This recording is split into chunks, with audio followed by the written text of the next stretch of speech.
Testing, testing. Where is that? Okay, it looks like my mic audio should be louder than the background music.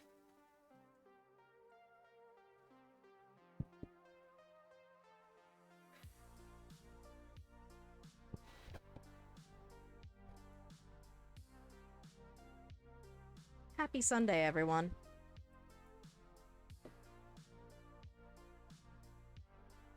Hard to believe it's already Sunday, though.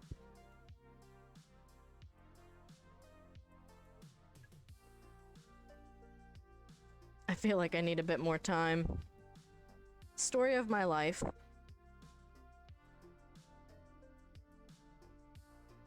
Week too long, weekends too short.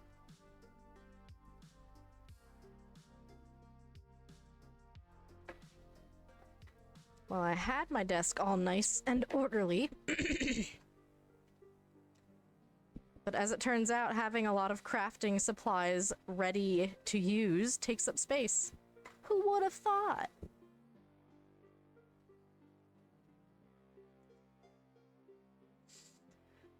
You can see my second camera here. Can't do too much about it with my current setup, but you can still see me well enough, I think.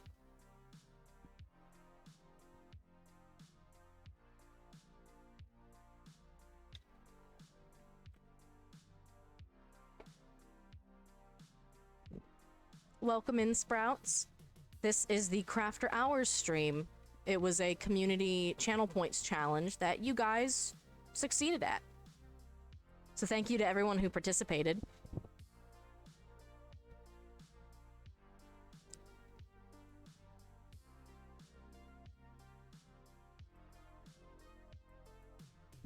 Where did my other camera go?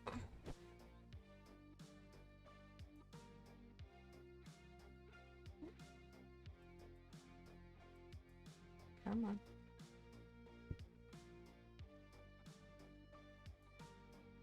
There we go, maybe? There we go. I was gonna say, it's wild how you can have it perfectly set up. It took a little nap, that's all.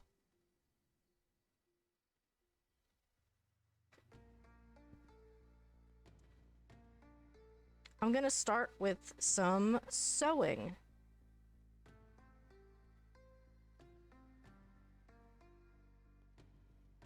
But I can showcase what I have already. This is a little Vindicator felty. And it's gonna get a keychain. I have a pack of bulk keychains.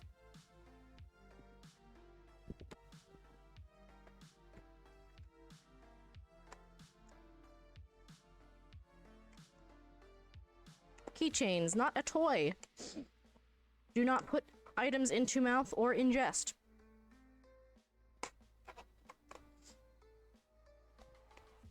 I mean, they look very fun. Hi, Chimkin. I'm doing pretty well. Doing a little craft stream here. We've got prizes to get ready for the December bingo stream. Let me pop that.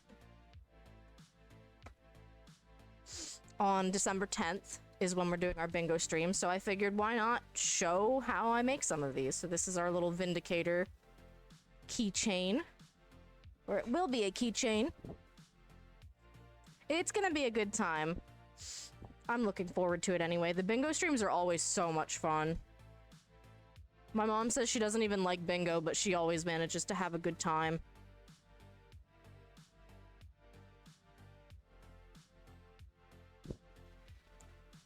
And of course, it's always fun to win prizes.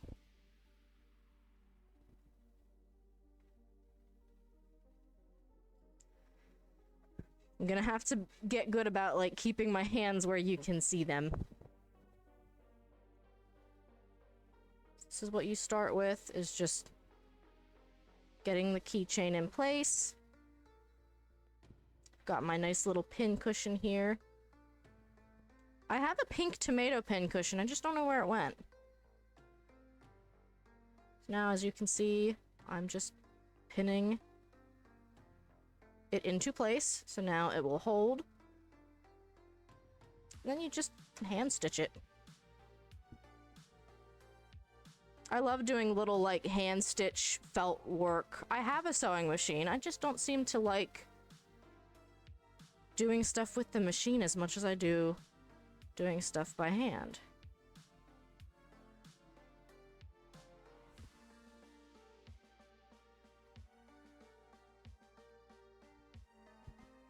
I've been cutting back on streaming this past week or so because I'm trying to get my resume in shape.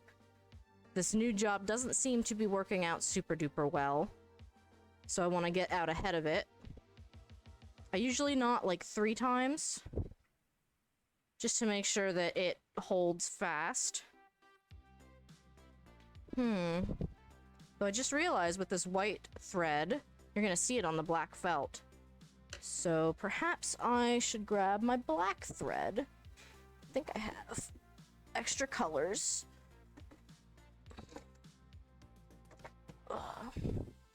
Yeah, it stinks when a new job doesn't work out. And I mean, I've tried to give it a little bit of time. There's some black thread. I've given it about 3 months. And I had to cancel my Moonglow stream last weekend because they needed me in on Saturday. And their whole shtick was, oh, well, we need people to work the weekend before Thanksgiving so we can have Thanksgiving break off and, like, hopefully not have to worry about anything. And then I did that. And last week, maybe Tuesday or Wednesday, they were like, yeah, we need everyone to work Friday, Saturday, Sunday after Thanksgiving because we're struggling to make budget goals. And, you can't keep moving the goalposts like that and expect employees to not get upset. And on top of that, I'm salaried, so they're asking me, like, hey, come in and work 3 extra days that I would not be getting paid for. So I'm gonna pass.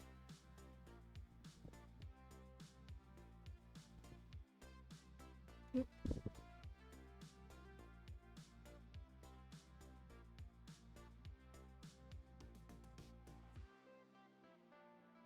we go.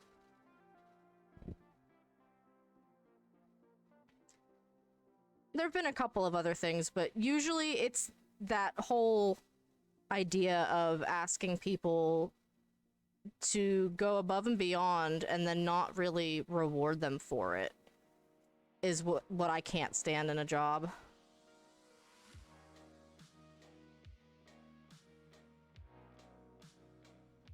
Hopefully the music the music volume is pretty good. It looked okay on my end.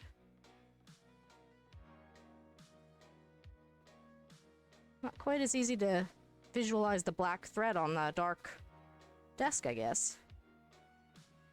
But that looks all right to me. You can kind of see the little dot where the knot is.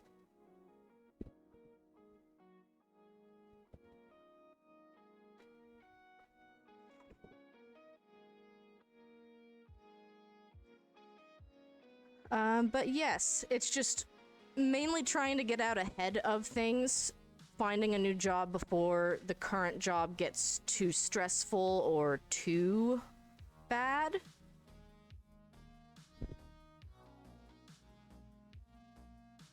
And then, of course, when you're stitching the keychain area, you want to go a couple of times across, because this is an area where it could theoretically fall apart if you don't have the stitching well. So you just kind of want to go a couple of times across. Make sure it's holding fast. And since it's black thread, it really doesn't matter how even the stitches are. You could use like a fishing wire or something here if you really wanted the extra strength. if you know that someone might be a little bit rougher with their keychains. Like if this were going to, like my 6-year-old second cousin, I would make it extra, extra, extra, extra strong.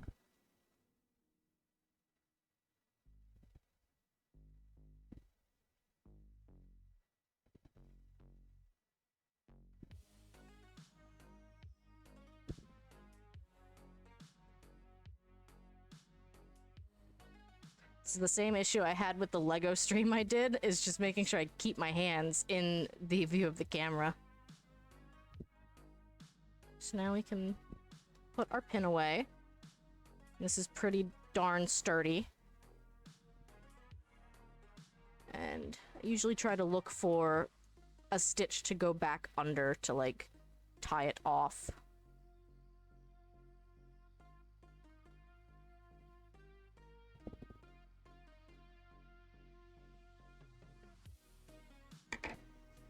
So that is one keychain down. I kind of like wanted to start these at different levels of like completeness so that you wouldn't have to watch me do all of them from scratch and I can kind of just go through the process. So that's one down. We're gonna set this guy here so we can enjoy him. You can see I made a froggy chair because it's froggy chair. You won't go wrong with a froggy chair. This one has most of the pieces already pinned. Some of them aren't. So now we can get that white thread from earlier. I had an extra needle. I'm not sure where it went. So I'll be going back and forth between the one.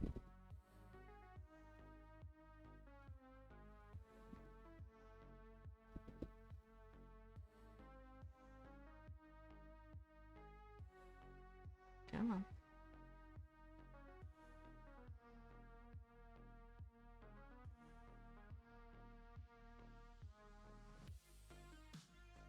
There we go. And before I forget,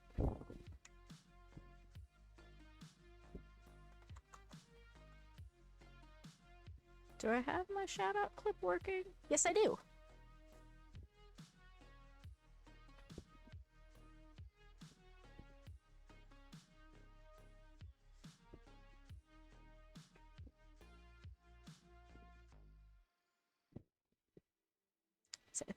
Ooh, Terraria, good pick.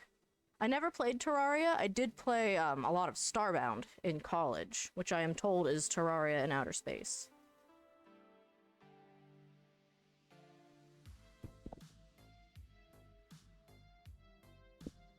So I suppose I could zoom in the camera.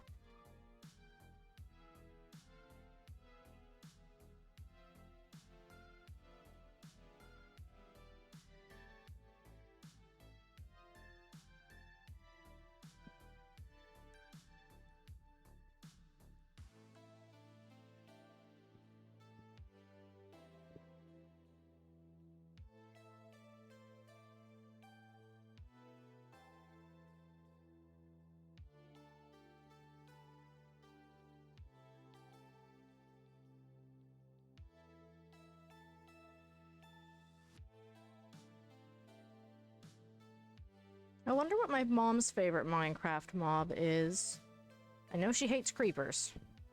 She accidentally calls them kabooms a lot. And they are the bane of her existence.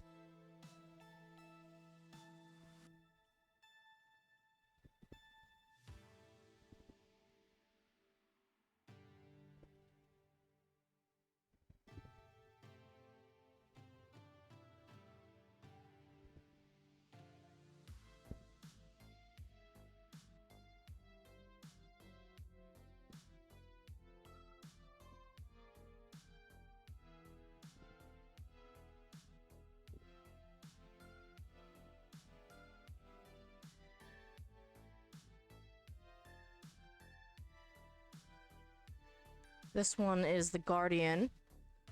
I've fought them, but I've never completed an ocean monument.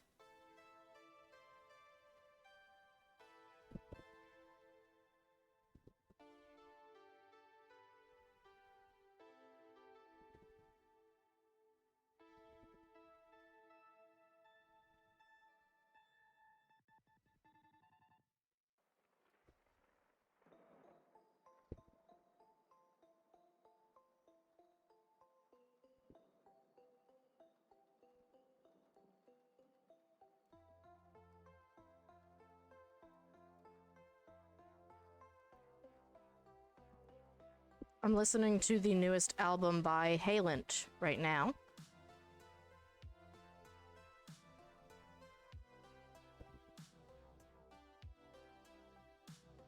But it dropped on Spotify, I want to say this weekend or like Friday.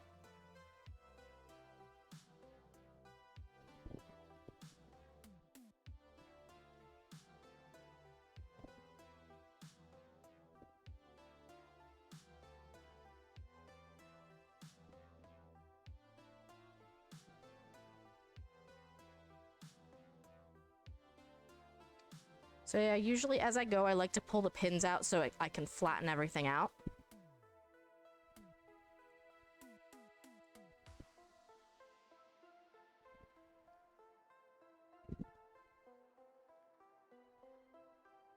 Because I want this to be as flat as possible, and sometimes I'll just take the pin out early and hold it in place. So I find that pinning can sometimes, like, angle or warp the piece. Especially with Minecraft, you really want everything to be, like, as geometric and sharp and aligned as you can. Not always possible. Sometimes it is hard to see your needle coming out of dark colored felt.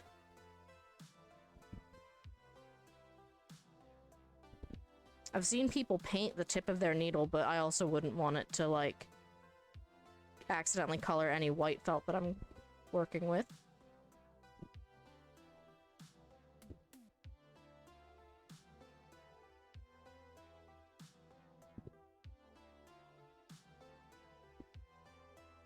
I at least think this is a better camera setup than the first LEGO stream I did, which granted was back in, like, June. Having a ring light and, like, a phone stand that can just hold it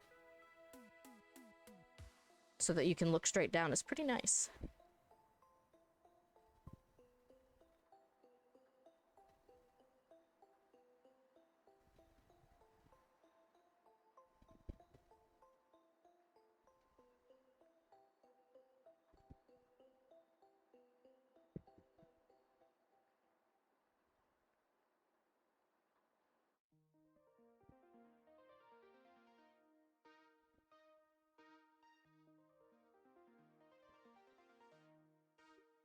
I do that a lot.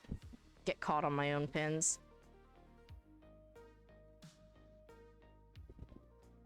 Though at this point, I don't really need any of these pins because I don't need to hold the blue down against the black because the white of the eye is already, like, stitching it together and holding it in place.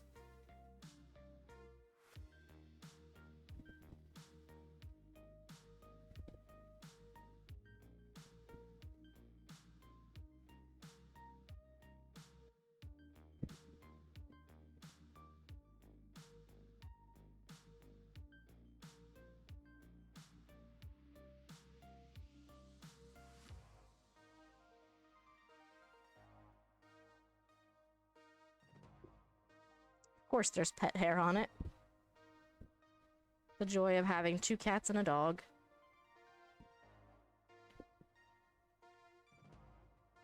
The pet hair is on everything.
don't know why. I think using white thread is one of my favorite colors. I just like doing something a bit more subtle. Though on the eye, given that it's white thread on white felt, I'm wondering if I should go back and maybe use like a red outline. Lots of options. And I don't mind going back over something.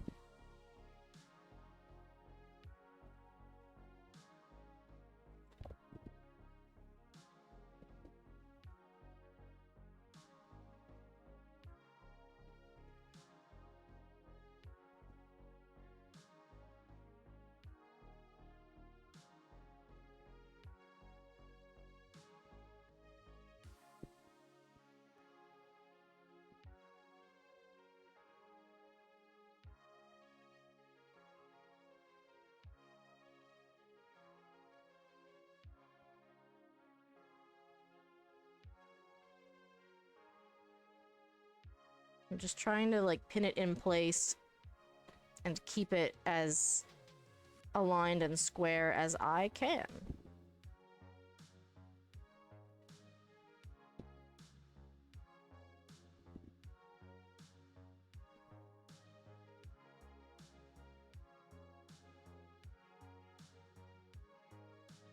It's an art to not stabbing yourself with your own pins.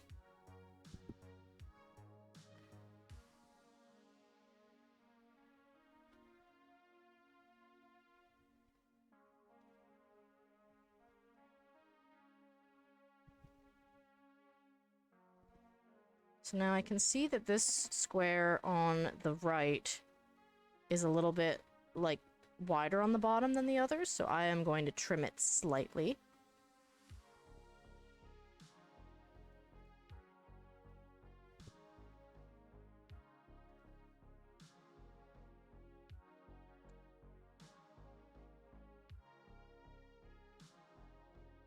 And I will often kind of use my scissors as like tweezers to just pull the excess out. And I think that looks a little bit better, a little bit more even. It's not perfect, but I don't need it to be. I think that might be why I don't like the sewing machine, is because I'm not great at having everything perfectly aligned. But I think it gives it a little bit more charm if you enjoy the imperfections for what they are.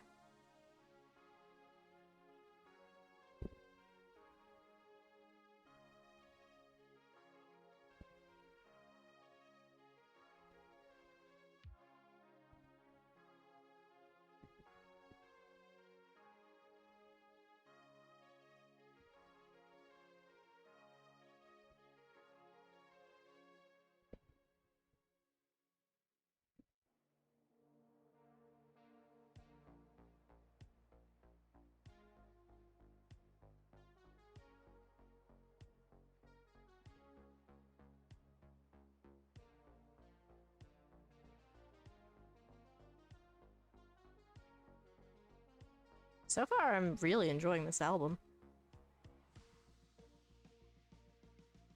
I like to highlight new Game Chops albums that are either relevant to whatever games have come out recently or that just released. And Game Chops music is DMCA proof.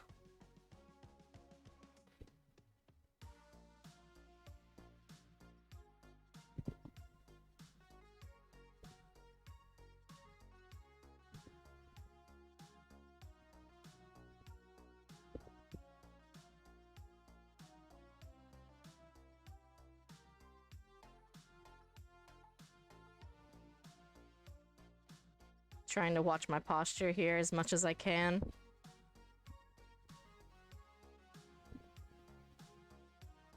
Oop. Pet hair.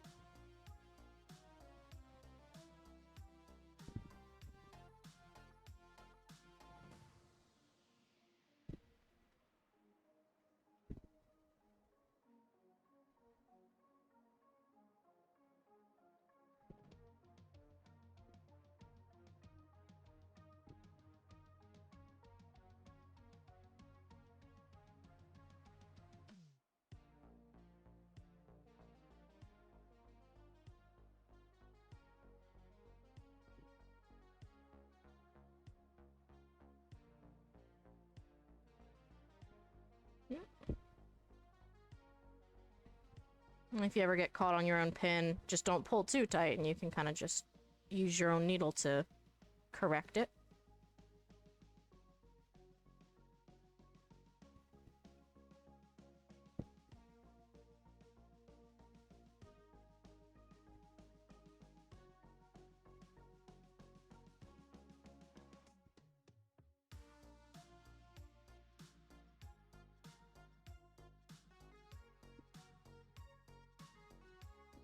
I hope everybody had a lovely Thanksgiving break if you celebrate. If you don't, I hope you had a nice long weekend if you had one. And if it was a normal-sized weekend, I hope it was excellent. It's wild to me that even a long weekend never feels like enough.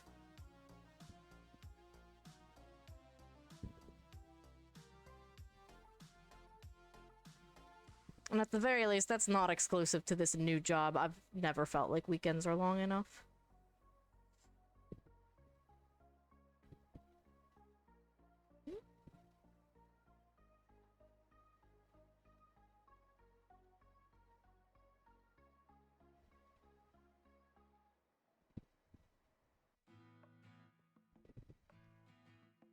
This is not the album. I love this song, but it's not the album.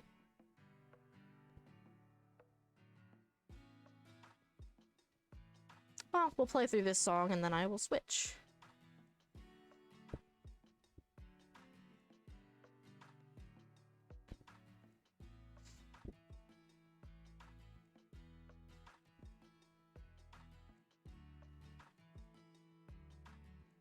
If I need to go back to some albums I've plugged previously, I don't mind. I love Chiltendo 1 and 2, they're both excellent.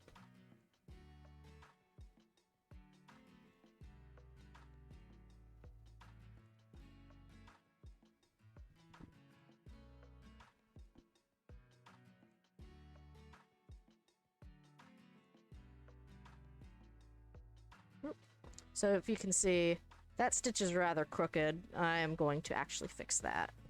There's a certain level of like, oh, that looks charming because it's slightly askew versus like, no, that's flat out. That stitch is almost sideways.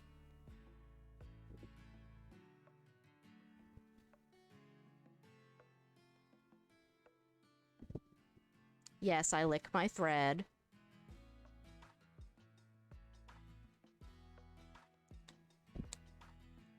In my defense about the crooked stitch, I usually do this kind of sewing like up in front of my face, but then you can't really see it.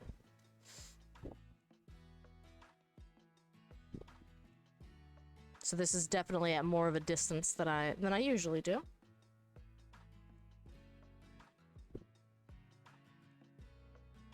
But how exciting is it to get to watch the bingo prize that you could win get made? Hi, Mom. Good afternoon to you. We started with this Vindicator one that was almost already done, and I added the keyring part to it. And now we are on to the Guardian. I hope you're doing well. I'm definitely not ready to go back to work tomorrow, because it's not quite the end of the month, so I have a feeling they are going to try to do like an, oh, we need to push to like meet the budget goals that we're never meeting.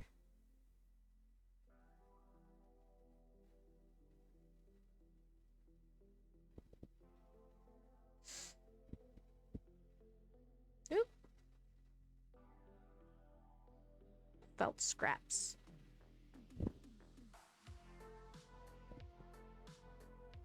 So now that that's at least in place with 2 stitches, I will take the pin out so that I can move around it a little easier.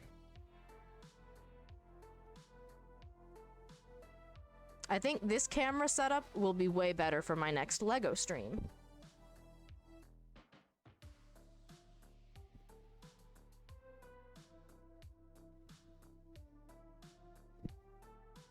But yes, we are making the prizes for the December bingo stream. And I need to move my legs, because I'm sitting like a goblin.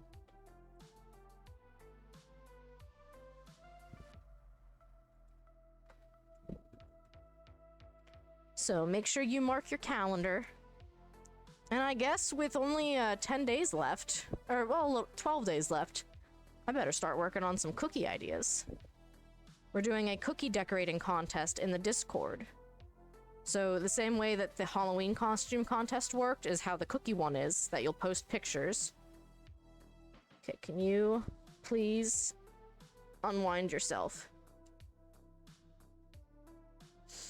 Where you'll post pictures of a cookie that you decorated. Ideally with yourself, or like some way to show, hey, I made this, and that you're not just Googling pretty looking cookies. But we'll do like a pretty cookie and a funny cookie. So there'll be 2 prizes for the cookie contest. I have some ideas, though. I believe as a bingo host, I am not eligible to win, and I'm okay with that. I mean, it feels like an interesting decision to say, yeah, I'm gonna make all of these prizes and then I can win them all. Like, if I want to make myself just something, I'll just make it. You know?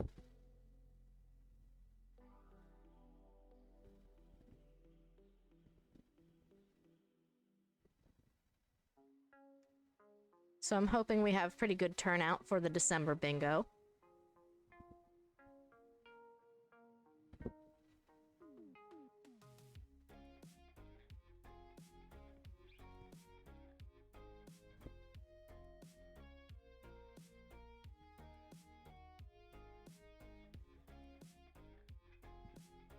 I think this is Outset Island from Wind Waker. But in synthwave form.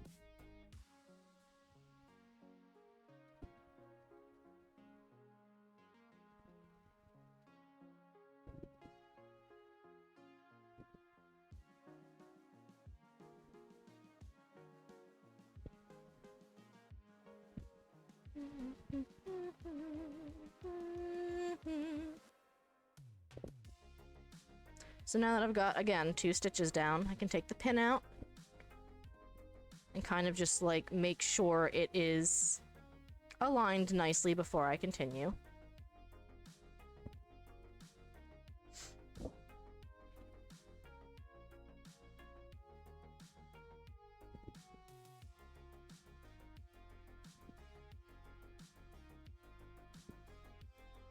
Thank you, Nightbot.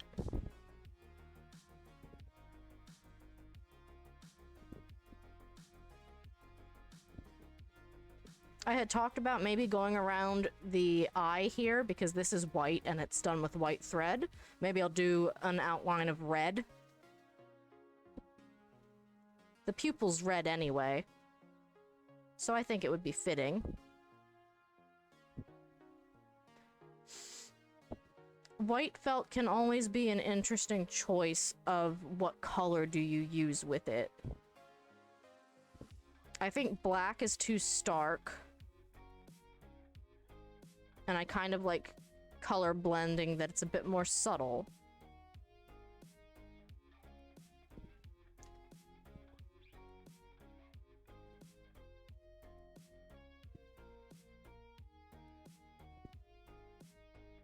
I hope you can see everything well enough. I could zoom in a little bit. Nah, that's a bit crooked.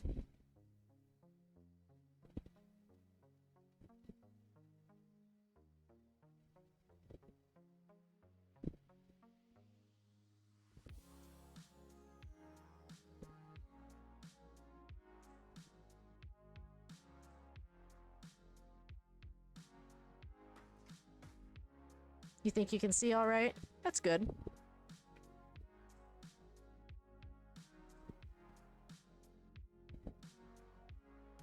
There we go.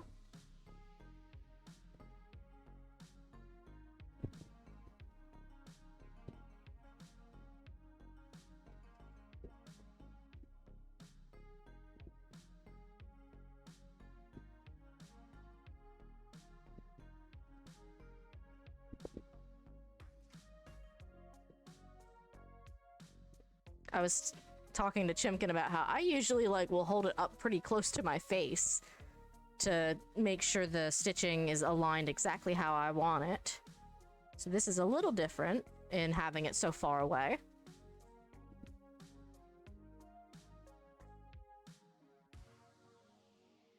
But after I get about 2 stitches down, or just like enough that it won't be moving on its own, I will take the pin out.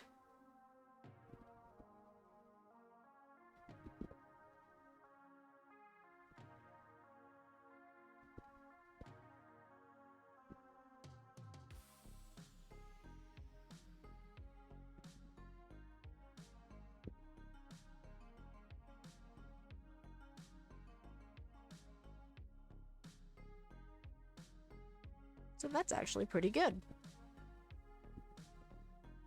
So now I will kind of tie off my thread.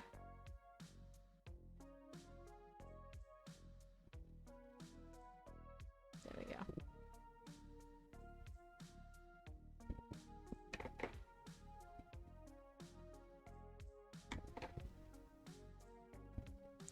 That's looking pretty good.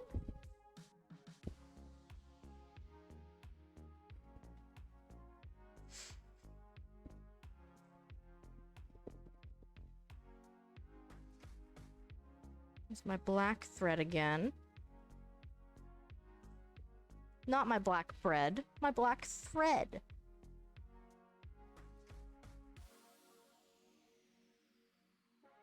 Silly pixel chat.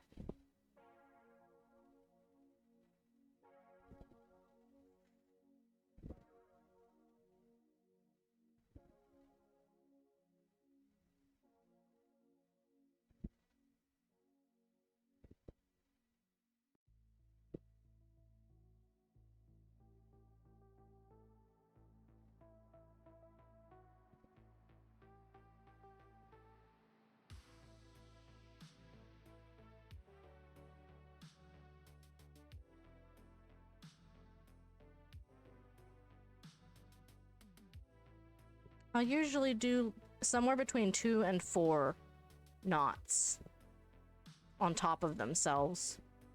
Like you want it to be a decent enough size that it's not going to go anywhere. And sometimes if it's just a single knot, it can very easily just whoop, pull right through the felt. Driving to Grandma's for a movie. Drive safe, Mom. You'll have to tell me what movie then.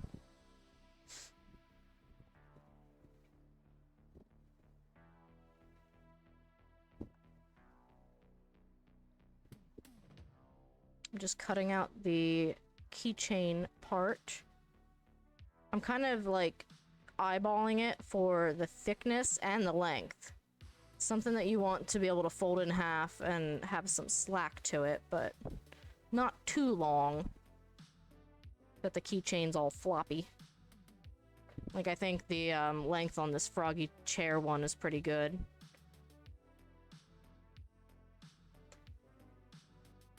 My key rings are down here again.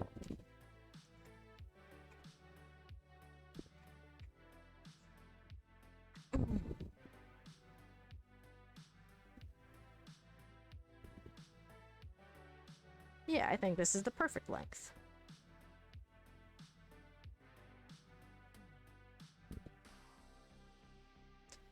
Now this one's gonna be tricky because I have the orange in the way at the top.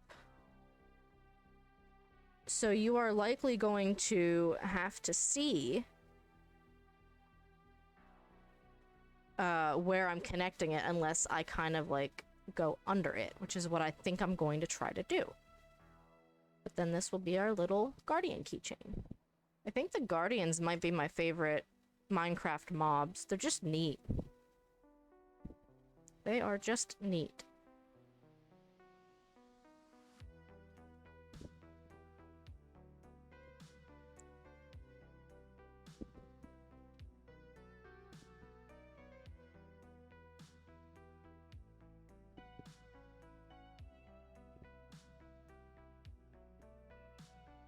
So if you like kind of angle it, you can come up with your needle, which is underneath the orange piece, but angle it outward so that you don't go through the orange piece, and then just do the reverse going down back in. And that way you can kind of hide the thread that's holding the key ring part in place.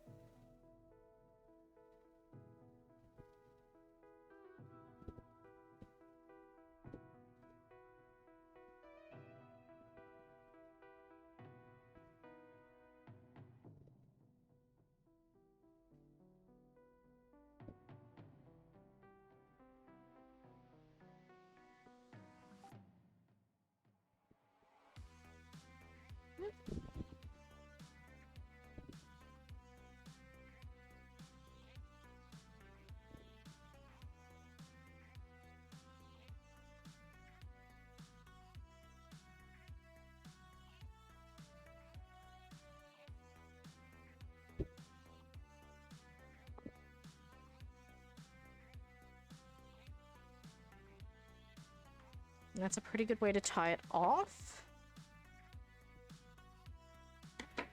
And voila! Guardian! Guardian of the Ocean Monument. This is just a creeper that I made a while back. But you can see that you can choose to utilize black thread as like an embroidery or like an outline kind of thread. And then you have to be a lot more intentional about your stitches, which I like to do sometimes. I just have to be in a mood for it, if that makes sense. So, chicken. Chicon. I have already cut out the piece of white to match it. And I have already cut out the black background. But I figured I would show you my process, which is quite simple. I am very good at working when I have patterns. So I will print out whatever pattern I need. And usually when I'm making stuff like this that I'm going to be giving away or even trying to sell, I will stick to like official game artwork and renders, because I feel like it would be really shady to take someone else's fan art and do this with it, because it's similar to tracing. It's not the kind of thing that I would want to then turn around and sell.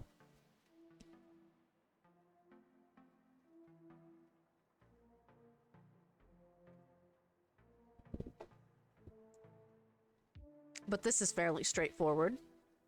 I mean, you can kind of get this just from, like, in-game Minecraft mobs.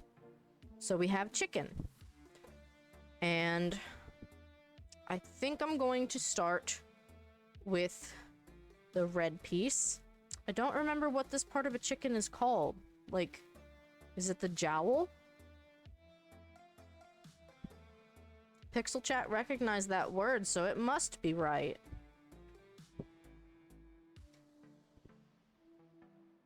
So I cut out my little piece. And it's very tiny, and it's very fiddly. And I try not to stop myself while I'm on this part, because losing these pieces is annoying. You can, of course, go just print out your base pattern again if you need to. Also, when a piece is this small, there's not really that much of a benefit to pinning it in place, because you're going to twist it and warp it. So what I do is I just hold it and snip snip. And now you can see it's pretty close.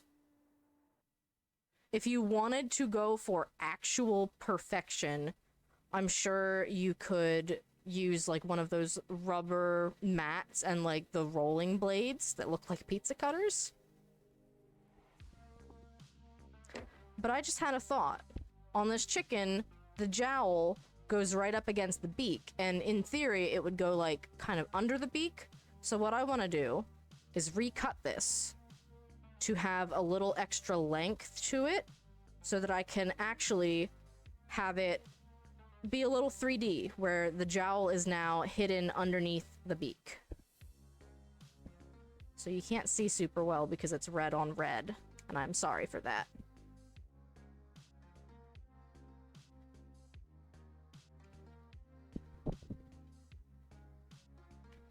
But you can kind of see there's two pieces here, and this is the one that I will use, the one that is now bigger.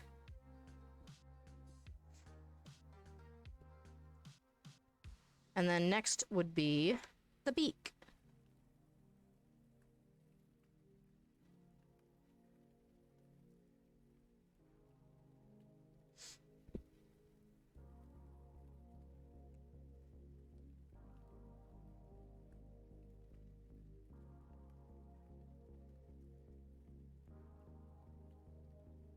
I think Minecraft chickens are super cute. Same with like Harvest Moon, Stardew Valley. The like. Very, very cute. So now I need my yellow. And honestly, felt is a really good material for things like this, because you can usually get a piece of felt for like $1. And they sell it just by the sheet. So you say, oh, I need a yellow. And you can just go buy a yellow piece of felt. So this beak is a little bigger, so I can pin it. And I would pin it from the corner where I wouldn't have to make a cut. So I don't have to worry about running into the pin. This chicken really doesn't have that many pieces compared to some of the other ones I've already done. But I thought it would be kind of an easier way of doing a tutorial, more or less. So now we've got the beak that is the same size as the paper pattern.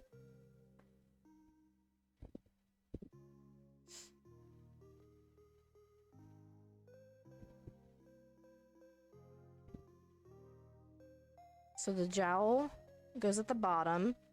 Now, of course, you are kind of deconstructing your reference as you go, so you can keep a digital version up to remember, oh, it's supposed to look like this. The jowl is in the middle. I hope that is what it's called. I am not an animal handler.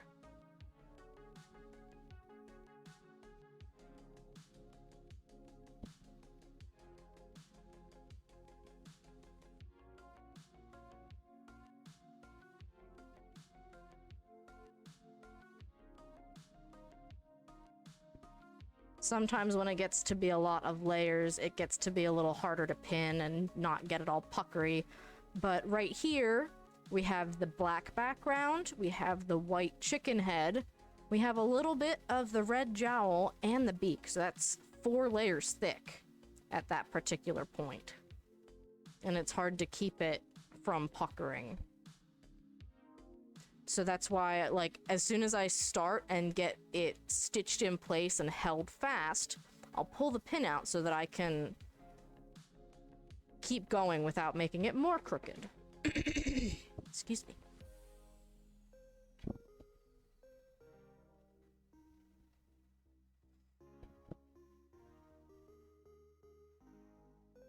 Something you can do, if, let's say, you're cutting a piece out but there's like 2 overlapping pieces, and you need to go back to make a second shape.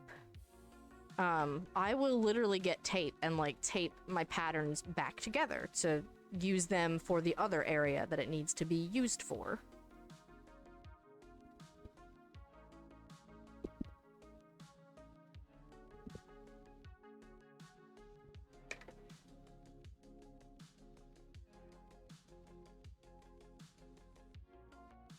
So what I'm gonna do here is, because I'm cutting out the eyeball, and I know I need 2 of them and they're the same size, I'm just gonna try to cut the piece to be longer than I need it to be.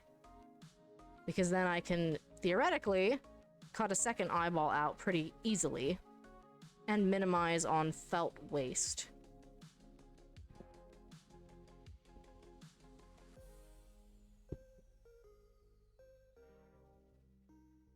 kind of got a third eye out of the mix, but I don't need that yet.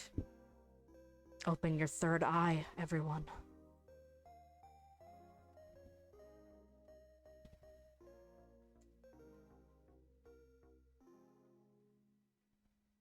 So this is what it looks like.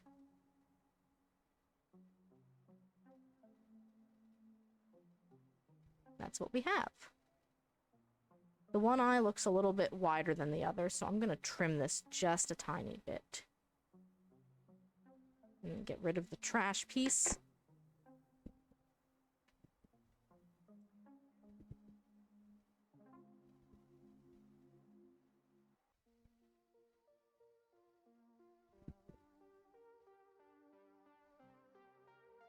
I feel like a lot of these Legend of Zelda remix albums focus on some of the same songs, which I don't mind.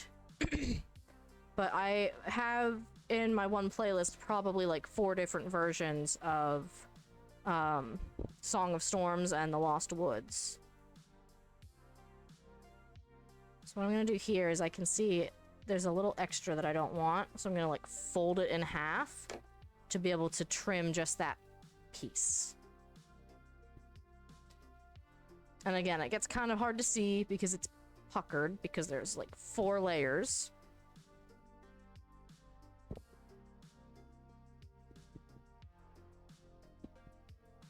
And sometimes, like, I won't even pin all of the pieces in place because I know it's going to be puckered. I will sometimes wait until I've stitched a couple of pieces in place. Look at how silly this chicken looks. What a silly little guy. Now, my main concern is that this white thread here, well, it's a white chicken, of course. So you'll see it subtly on all of the other pieces, but you won't see it on the background. And in some cases, it's nice to be subtle, but in some cases, I don't really like it to be invisible. Like you can see here, the stitching on the gray, because it's white, is subtle, but if you're looking at it in like a photograph or in person, it's there, you see it. Whereas with the white, you don't really, you just kind of see where the felt was punctured. So all that to say, I have a yellow. And now the yellow matches the chicken pretty well because it's got yellow in the beak already. And I also think the yellow will kind of work better for the eyes. However, I would still probably use white for the beak so that you don't have same on same. That's why it's nice to have a couple of different colors of thread.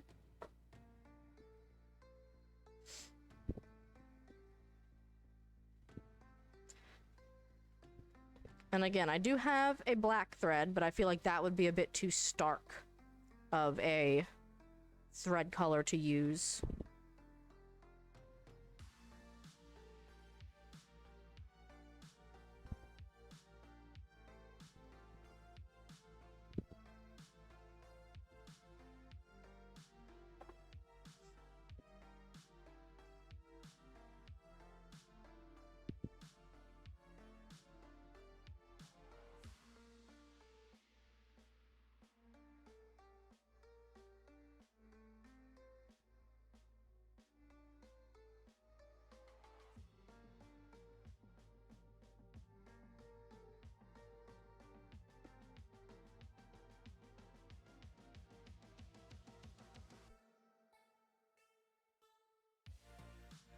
That's pretty good.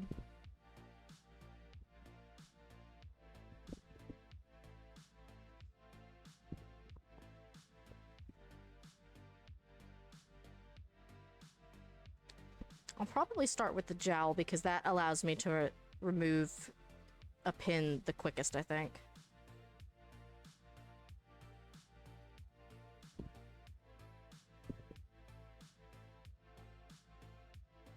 Yeah, I actually really like this yellow on the red. Again, camera quality might not be the greatest, for something this tiny, but I'll take it.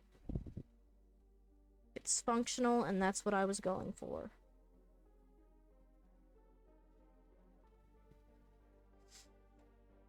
And then to me, because the jowl is going underneath the beak, I don't really want to do a line across the top, because that it helps with the illusion of, hey, it's feeding under the beak, so there's not an outline here. I kind of try to think of those things to give a little bit more depth to these felties or keychains or what have you. Hi, Kidney, lurking while driving. Drive safe. My mom is doing the same thing. She's running off to grandma's.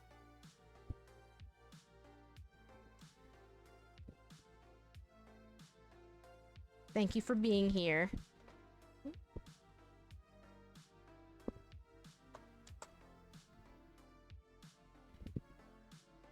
If y'all are not following Kidney, you are missing out.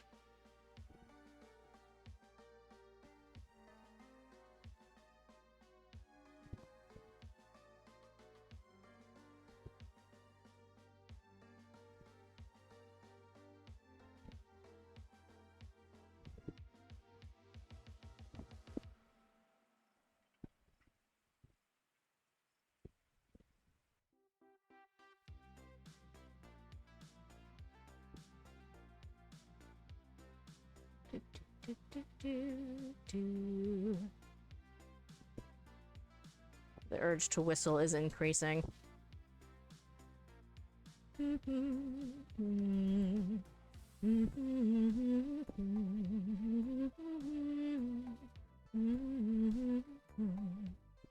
I will hum instead. I don't think humming blows out my mic. Whistling might.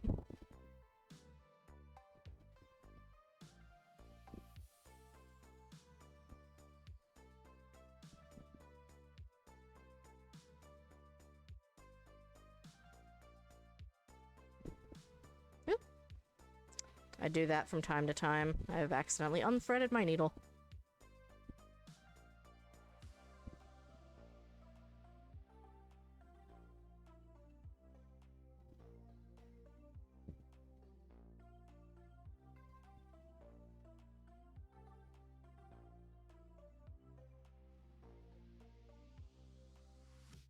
Come on.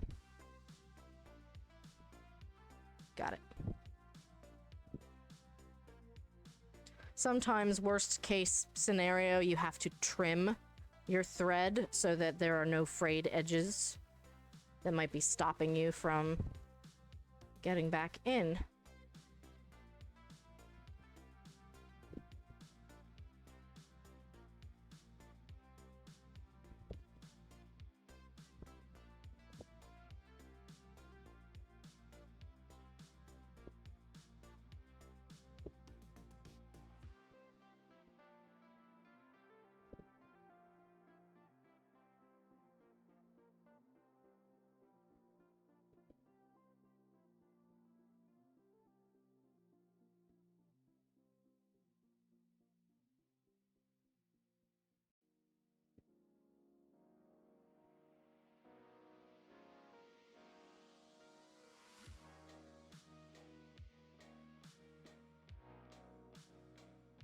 Wow, the yellow thread really shows up against the desk.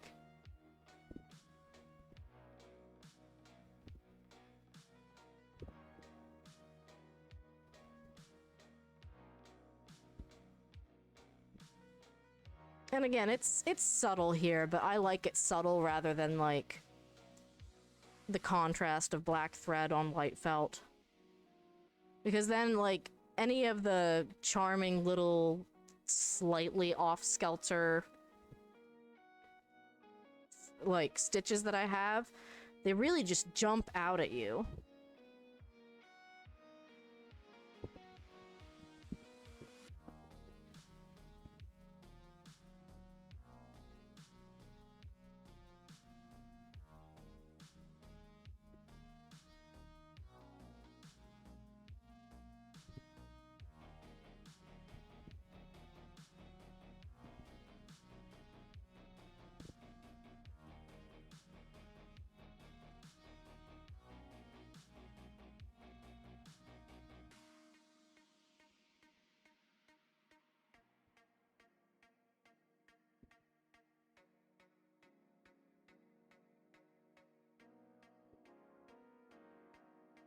I feel like the crafting nature of this stream kind of tends to do away with a lot of extra commentary unless something specific happens.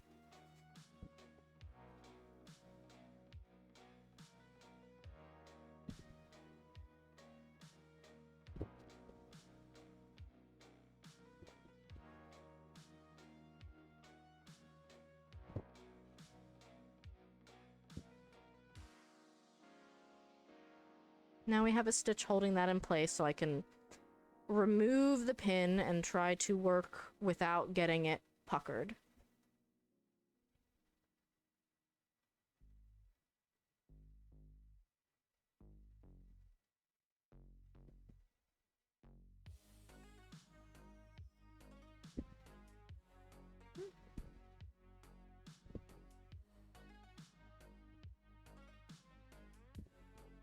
Trying to get rid of all the inky hair.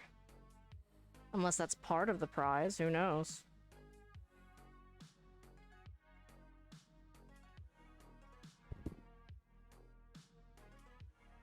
There we go.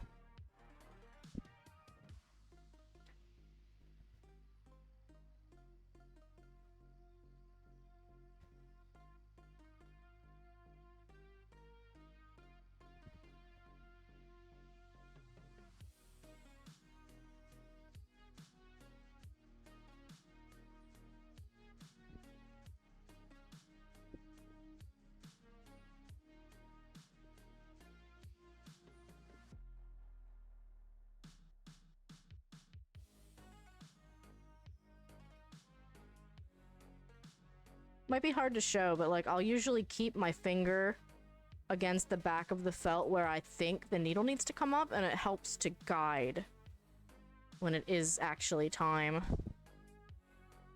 You just have to be mindful not to poke yourself with your needle. These aren't made that terribly sharp. I think one of my pin cushions actually has like a little pepper that's got some sort of like sand in it that if you need to try to get your needle sharp again, you can use that, kind of.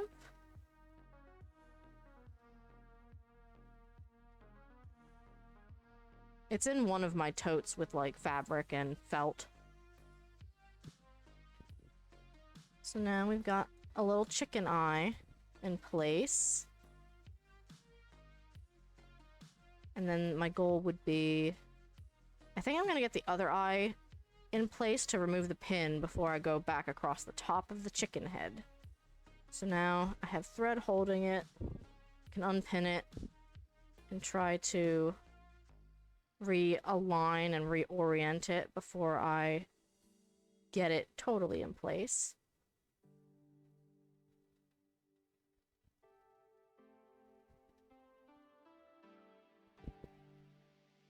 There we go.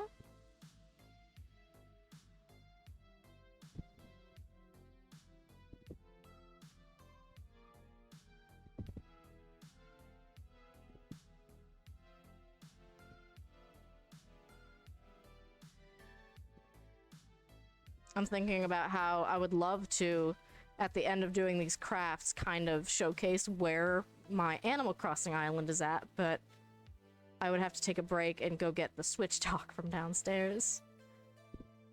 We had a little get-together, and we were playing some of the WarioWare Get It Together on our big screen TV downstairs.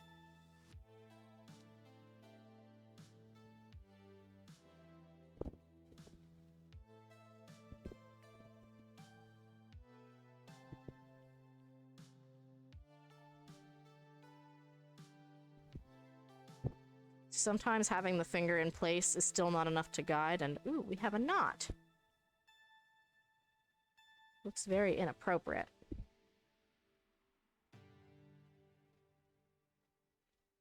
This one seems like a bad knot. Sometimes they can be simple enough. Oh, maybe not. So what I did was I kind of just got my needle through part of it and was tugging, and we'll see if this is a good knot or a bad one. It's a good one. So I was able to just gently tug, and get it to pull apart. It's hard to explain. It's like a false knot. Maybe, is it called a slip knot, where you just pull it and it comes apart? They're pretty common when you're stitching stuff by hand. Your thread can kind of like wrap around itself fairly easily.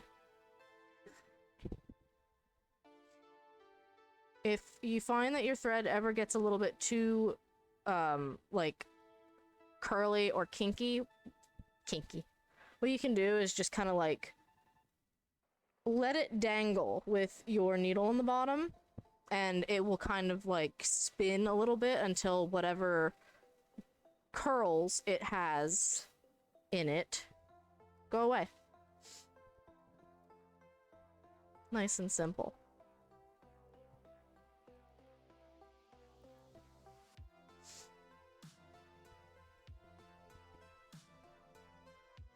There are, unfortunately, times when you go to undo a knot and it either makes it worse or it becomes like a true, steadfast, sturdy knot. And then you just... sometimes I'll have to cut my losses and just cut the thread.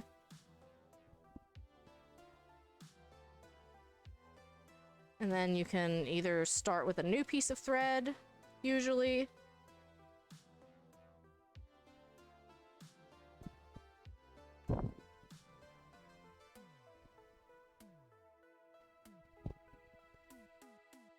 If you can feed the part that broke back through to the backside of your piece of felt, you could tie it to a new one.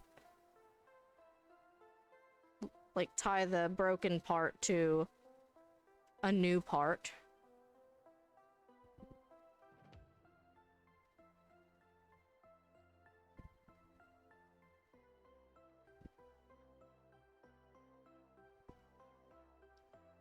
Love these little chickens.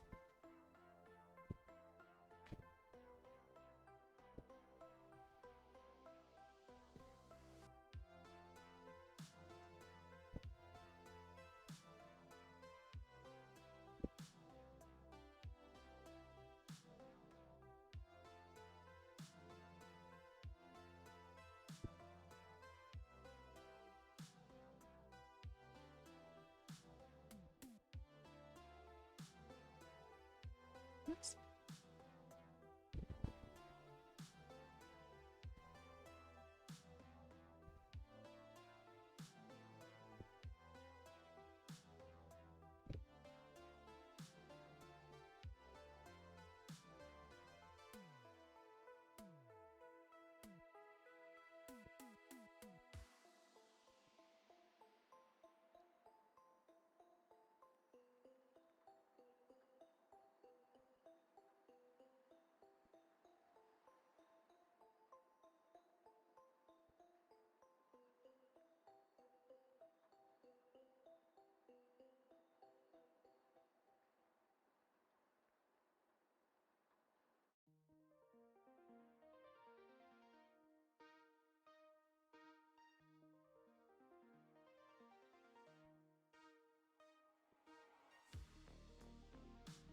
I'm not sure if I recognize this song. Oh, it's Hyrule Field. I see, I see.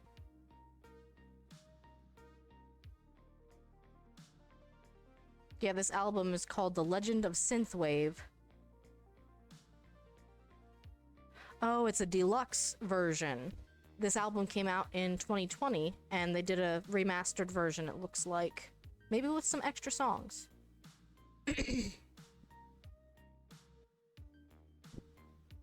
But hey, 49 minutes of music's pretty good.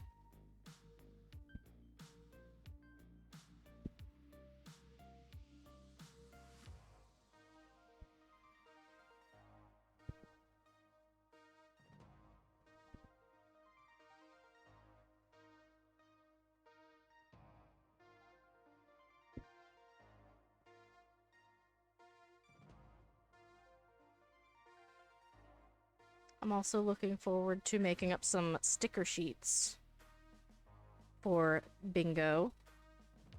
But we're planning on having some like Breath of the Wild food icons like the recipes, the ingredients, etc., as prizes, like stickers. Who doesn't like stickers?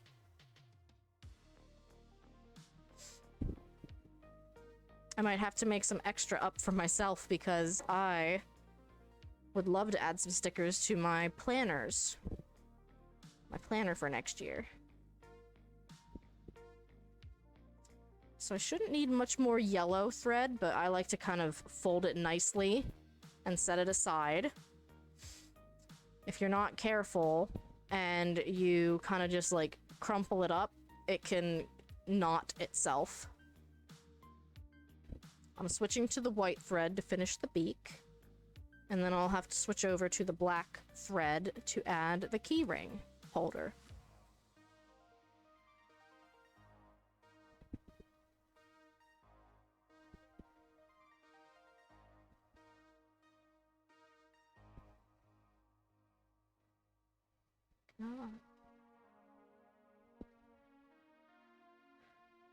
There we go.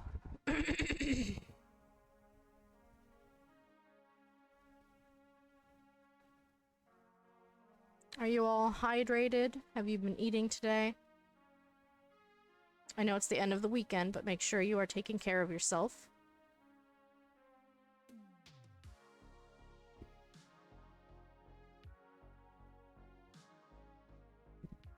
I don't remember Terrytown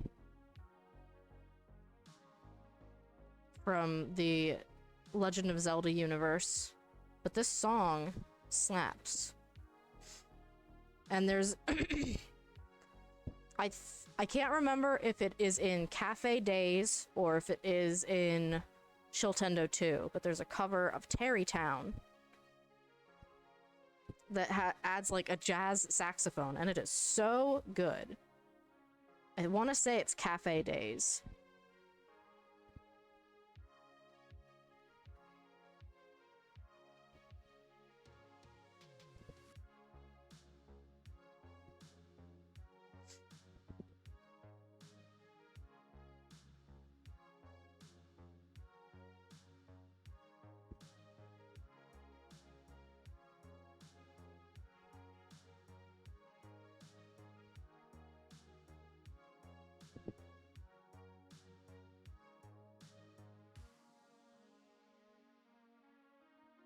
So I think when I switch over to the wood burning session, I might disable the top camera because I am going to have to be in physically quite close.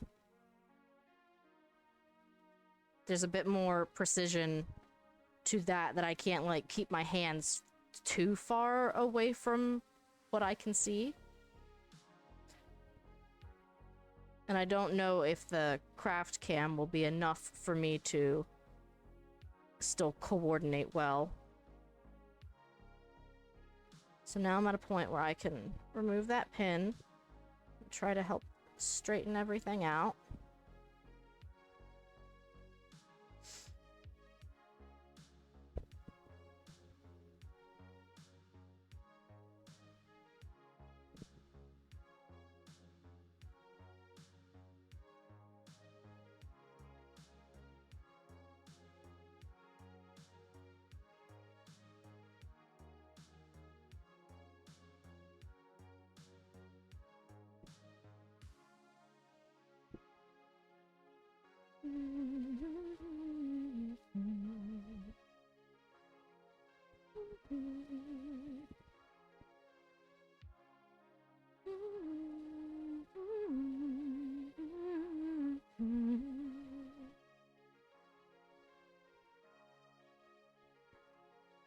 I tend to do better with stitches when I go left to right or right to left. I don't usually like going vertically.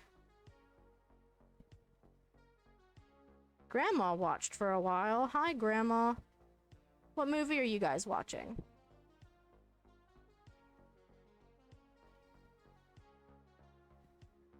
We actually watched Klaus on Black Friday when we put up our Christmas tree.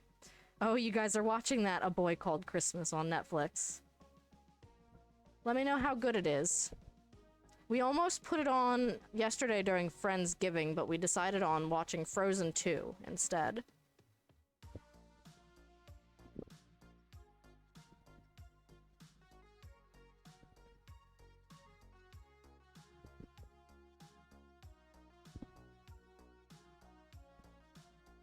We're just about ready to switch over to the wood burning portion. Because I don't have the felt over here with me, or pieces pre-cut for another Minecraft one. I was going to maybe do a spider as the fourth in the set, though I do have Froggy Chair. Froggy Chair is always a good option.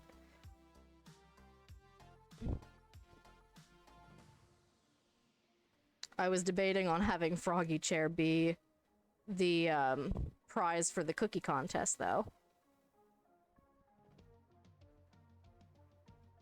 To maybe encourage everyone to come up with their most creative ideas. So here's our little chickie. And you can see that, like, I really do like the yellow on the black felt instead of white and black. I don't know, the white on black is just way sharper, and it really highlights if there are any mistakes.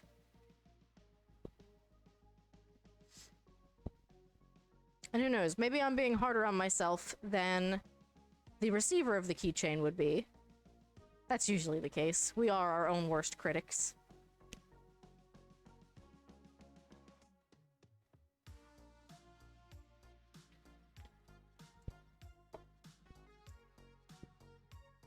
Now this bit of white thread's actually getting to be a bit too short to do much with.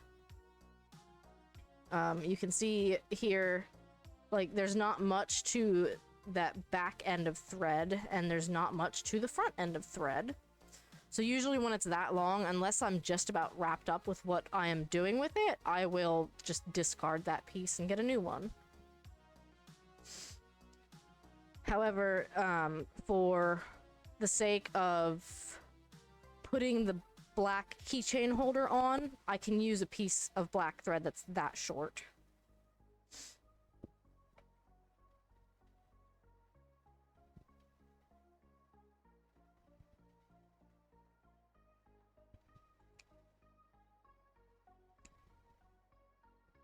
That's pretty good, I think.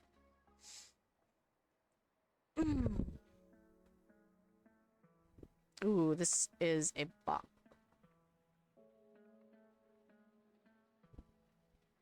It looks like since the Legend of Synthwave Deluxe album finished playing, it's going through some other songs by, actually it's pronounced, Hellant, I think. So we'll feed through our keychain loop. Now we have this. It's a little shorter than some of the others, but I think it's a good length. I actually think the one I have on the Vindicator is a tad long.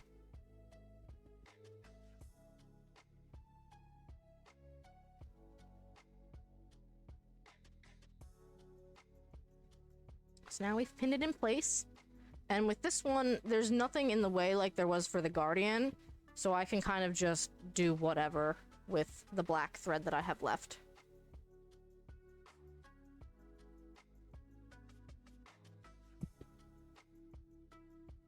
If I remember where I put it.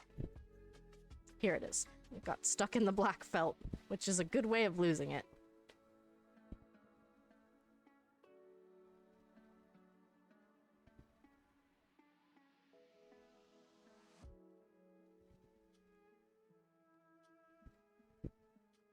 I really want to try to find a way to get...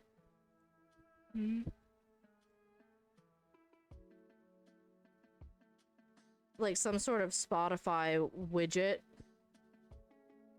so that it'll show what's playing on screen.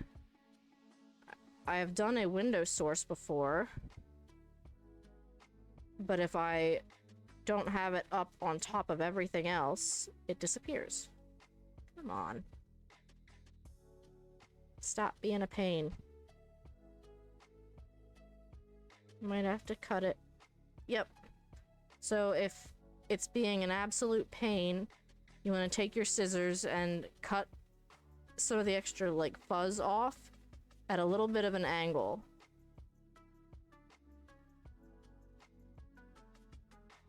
To hopefully— what? I had you. Brat.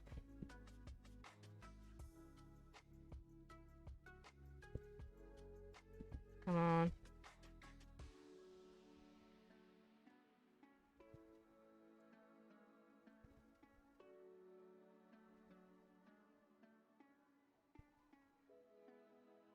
Wow, we are being a brat.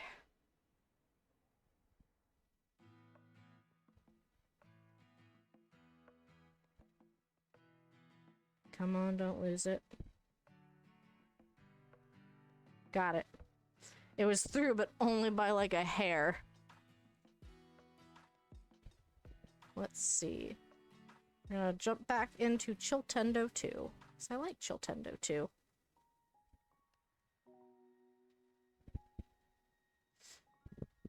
So, as you can maybe see,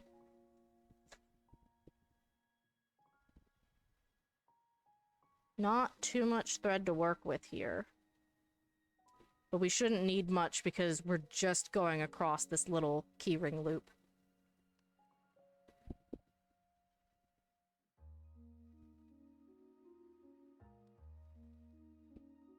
I don't know why this song reminds me a little bit of like Metroid music.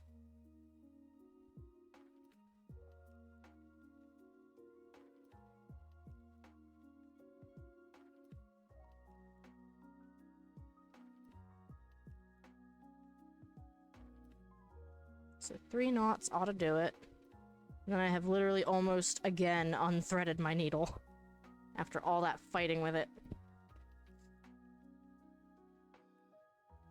So yes, we don't have that much to work with, but you can see my knot. Kind of, yeah, you can see it there.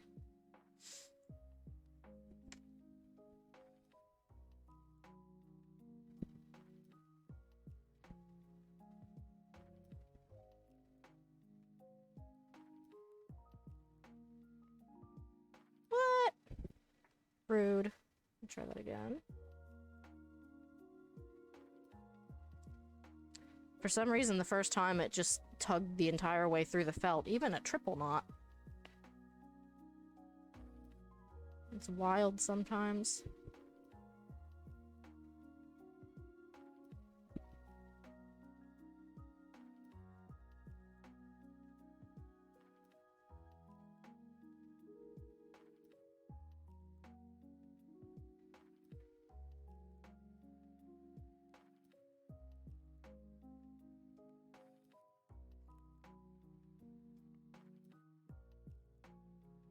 So one of the things I should work on in this upcoming week is some resume updates, which might mean less time for streaming. I'm trying to figure out the best way to organize next week. Oop. Well, you can see here, I'm actually coming through the white of the chicken head a bit, and I do not want to do that.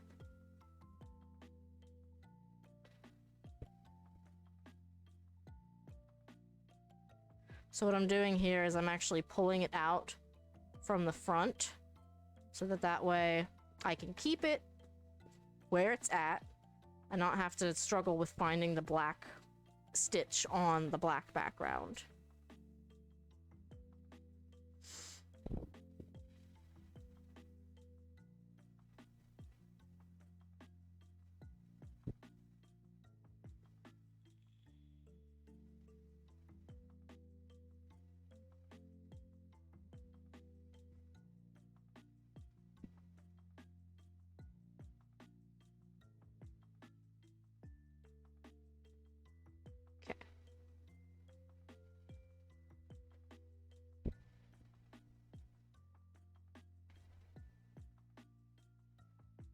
Now they do have needle threaders.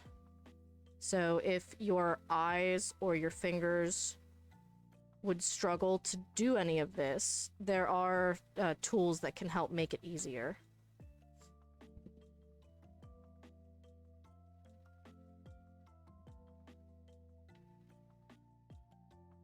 the needle threader basically has a much bigger, like, opening to it so that you can thread the threader, and then you feed the threader, which is just a needle with a thin, collapsible, bigger eye to it. Then you feed the threader through your needle. Something that's, like, rigid instead of being flimsy and, something that can, like, fold. So now I've gone through a couple of times.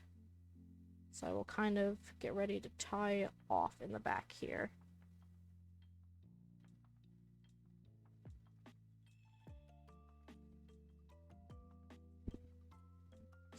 And now I believe this thread here is not really long enough at this point to be reused. I feel like you could thread it through a needle pretty easily, but then if you go to try to knot the other end of it, you're gonna unthread it very quickly because there's just not much to work with anymore. And because thread is not really that expensive of an item, I would recommend to just get a new piece. But look, we have chicken. We have Guardian. And we have Vindicator. So we have our beautiful little Minecraft keychains here that you could win. We also have a bonus Froggy chair keychain. I went with the standard green color because that's the most, like, easily recognizable color. So while I have a minute here, I'm going to stretch. Because the poses that I am doing to keep my face in the camera and also keep my hands here, I am stretching my arms out as full as they go right now. So you can tell I'm, like, bent over. Just a little bit. So we'll all give a nice little posture check here. Make sure you stretch. Sit upright. Get some water. And I will go over our next bingo. I think I had that here, didn't I? I did. I did.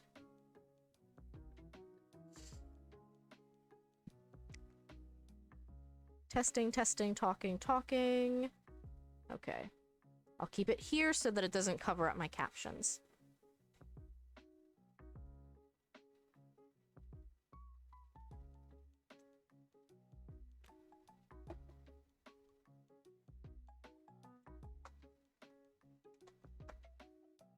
Bingo! Our next bingo stream is Friday, December 10th, which is actually coming up way quicker. I'm not ready for it. And that feels silly to say because I love bingo stream. But it will be Friday, December 10th. We will be starting at 7 p.m. Eastern Standard Time. There will be prizes to win, as always. Let me consult the almighty Discord.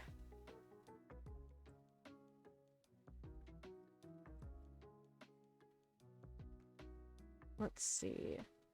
Where did I have that?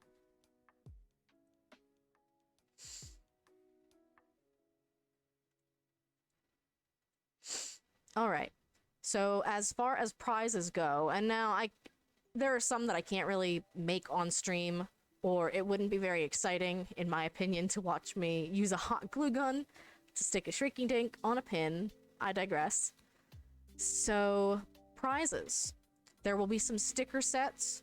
They will be Breath of the Wild food items, like fully cooked meals and ingredients. There will be a set of Breath of the Wild Korok pins, a set of Pokemon Sinnoh badge pins.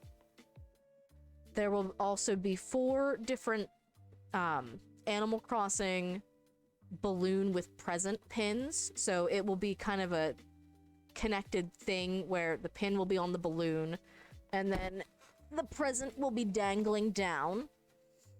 but I actually have both the pins here. Pins and like a thin metal wire to connect the two. There will be 4 different colored balloons and present pins that are up for grabs. We have the Minecraft felt keychains that I just made on stream, plus a froggy chair keychain. There's going to be a set of Animal Crossing perler beads that Catrium, our next bingo host, will be making. Let me...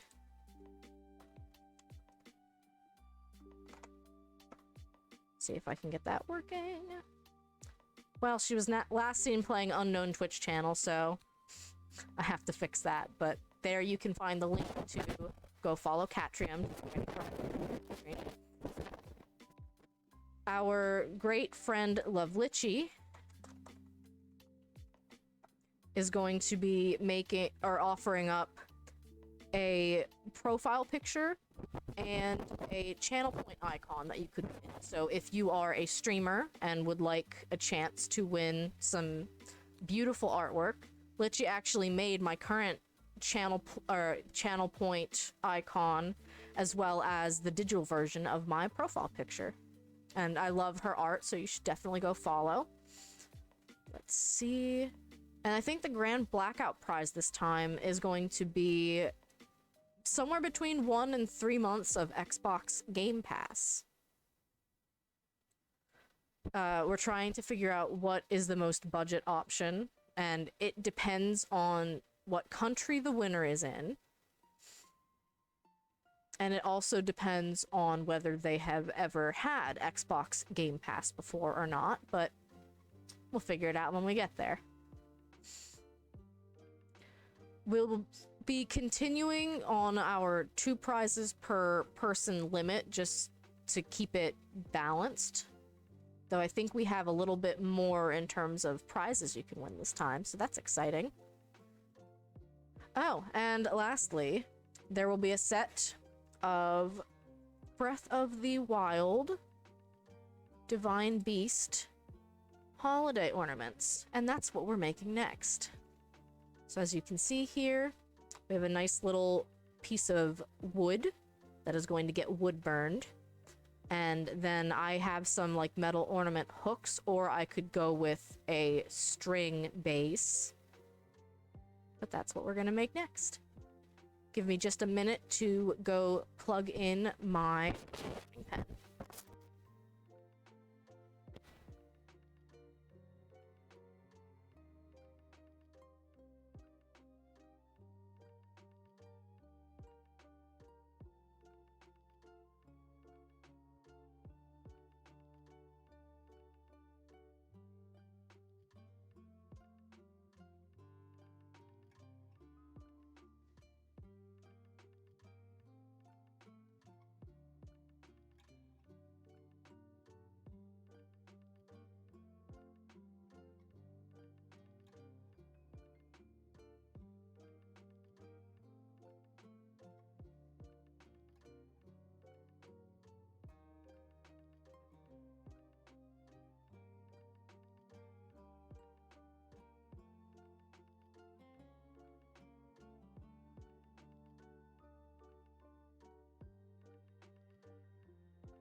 I was muted. I am sorry. But I am back. So, what was I saying? The wood burning tool here is plugged in and powered on, so it's starting to heat up. I switched tips from the chisel tip to the cone tip. That's what I use for most everything. And then something like this chisel tip would be good for coloring or filling in large areas of space. Because you don't want to, like, damage your smaller tip, making it cover a lot of ground. So we are making a set of ornaments that are the divine beasts from Breath of the Wild. And what you do is you take a printout of what you would like to be on the ornament. You size it appropriately. So this is maybe a tiny bit small, but I like having some extra room so that way when you are transferring your design, you don't have as much risk of going off the edge. And then you take your carbon paper. This is what we use for the transfer. You might be able to see through a little bit here, because it loses the carbon from where you've transferred before. So you can kind of see I use this corner for my last 3 ornaments. Now, it might be hard to see, but one side is dark and one side is lighter. This side's a bit glossier. That is the carbon side. So that is the part that you want contacting your wood.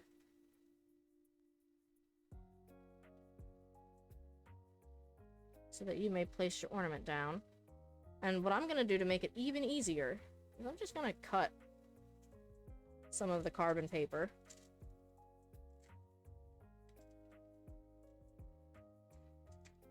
There's no reason to necessarily keep it intact.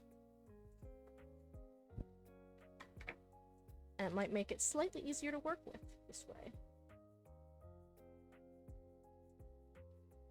So now, I have my carbon paper with the dark glossy side touching the wood. I have my pattern here. Did my headphones do a thing? No, they're still here.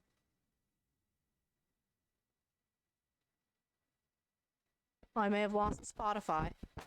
1 second.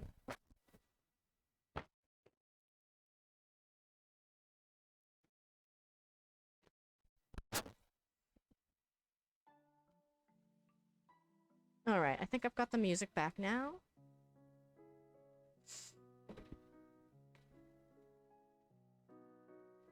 I don't know if I have any tape up here, but if you are concerned at all about your pattern moving while you are doing the transfer, you could always tape it in place. I'm gonna zoom in a little bit on this camera. If I can find it. That one. Enhance.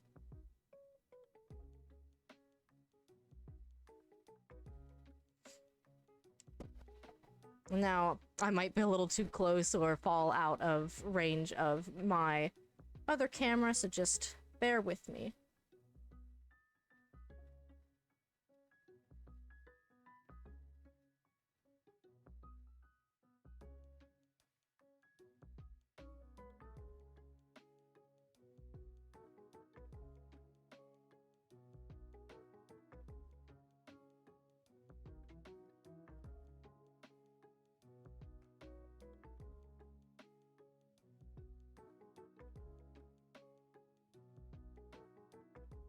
So you kind of just trace your shape.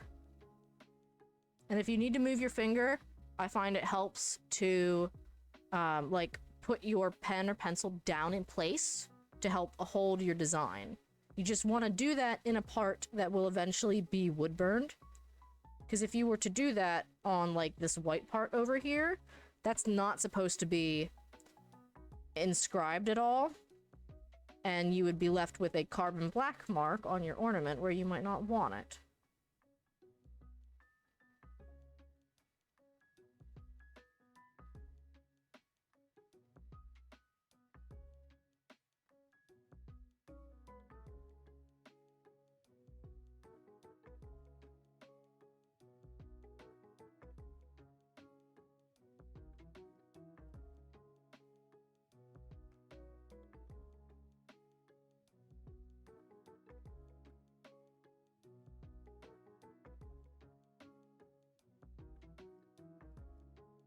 So next, need to get the head. I have not beaten this divine beast. The camel one.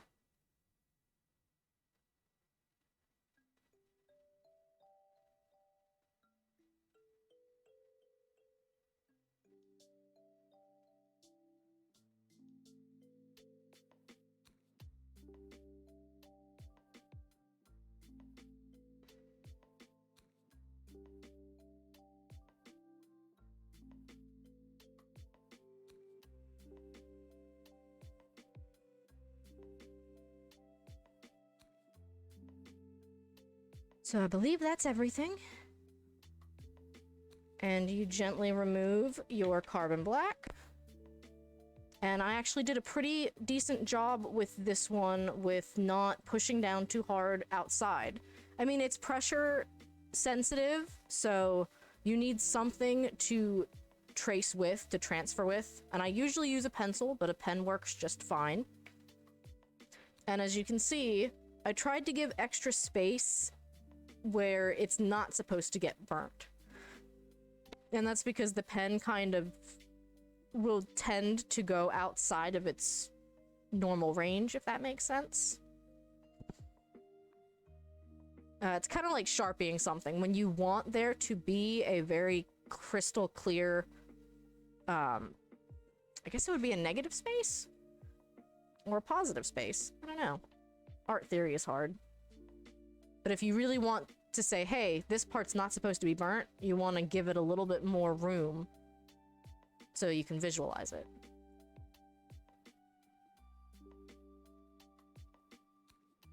Alrighty. And our pen is now hot.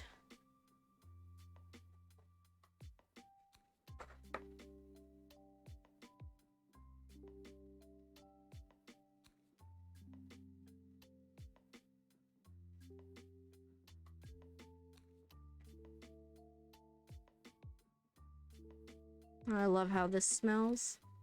A little bit of like wood smoke.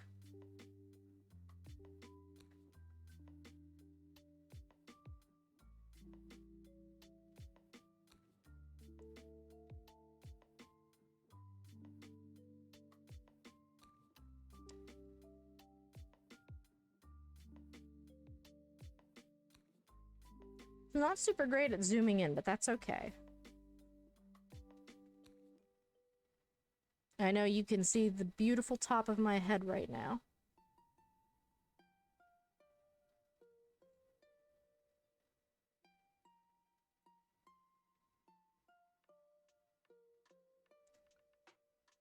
I love the smell, burnt wood. There's just something rustic about it. So the one thing you want to be very careful of, aside from, of course, the fact that this is hot and you could burn yourself, is that sometimes you'll get in a groove and maybe you'll start putting the pen down a little bit more. So let me try to visualize this well. So if you start putting the pen down more and more and more, you see that there's like this lip here. So you could start pushing that lip into the wood instead of just your wood burning tip itself. And then you're very likely to put a mark in a place where you were trying not to put a mark. So you want to keep it at an angle, kind of like a pencil, but you don't want to get it too close to your paper.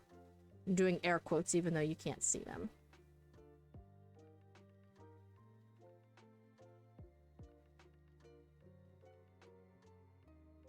And now these ornaments are quite small compared to my normal canvas.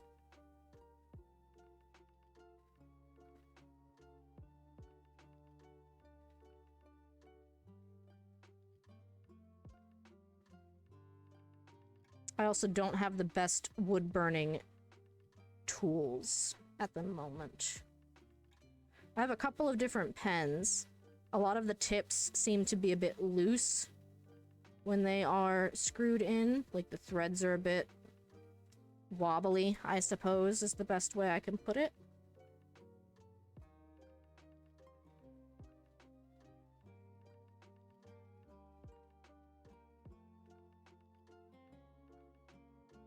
And one thing you can do with the graphite paper or the carbon paper is if you have marks where you did not want there to be marks, once you are finished wood burning, you can kind of sand down some of the pieces to kind of clean it up ever so slightly.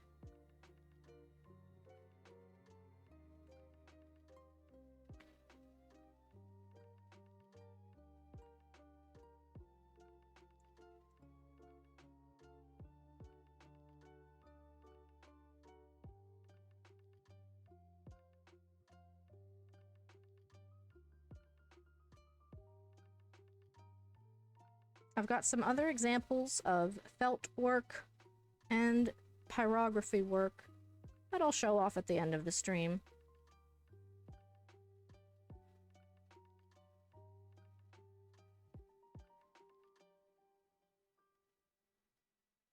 I hear my phone going off, but I don't know why.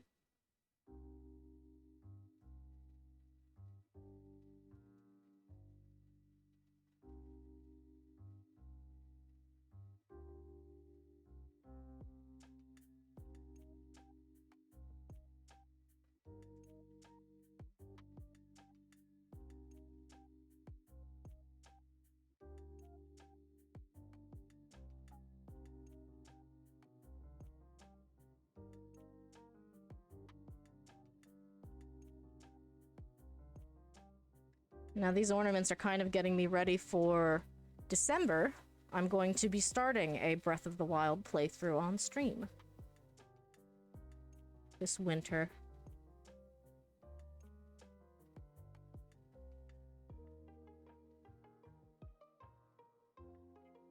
Hopefully me blowing on the ornaments is not too loud in the microphone. But you will occasionally have to kind of blow away some of the burnt bits.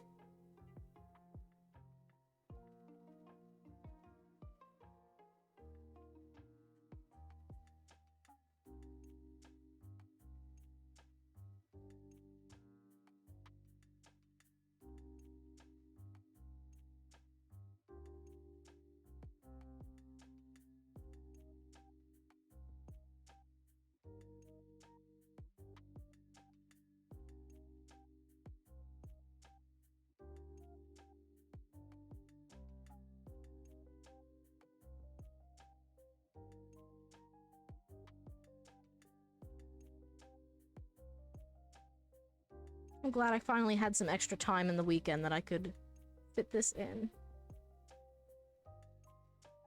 It was kind of fun getting the stuff ready for the stream, too.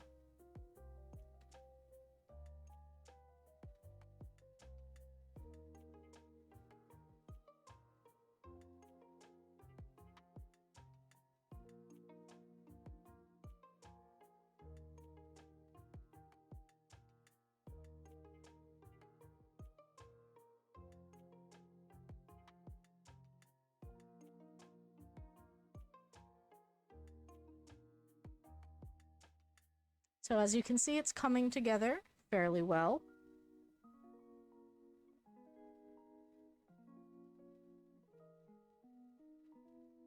I'll continue doing the small pieces with this tip, and then I can do the outline with the rest, but filling in the solid, like, camel back with a cone tip like this will take a while and might not be good for the tip.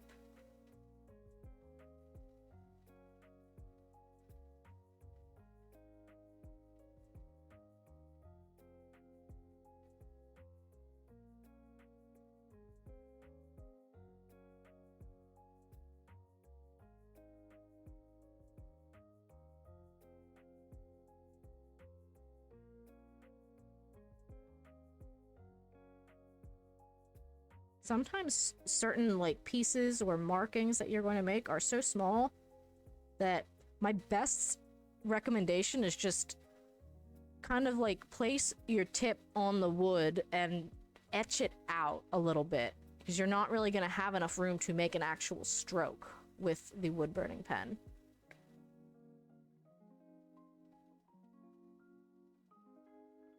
It just gives you a bit more precision.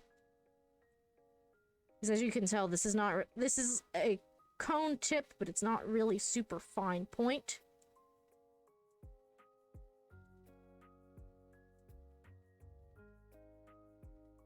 It's tough sometimes working in an art form like this, where you can't always hide a mistake. Sometimes you make a mistake and you feel like, oh great, this actually ruins this piece. I have to start over. And I mean, that's okay. It's a learning experience of what to do and what not to do when doing pyrography. I might actually get some stain to like color these. I have some mineral oil that might be good.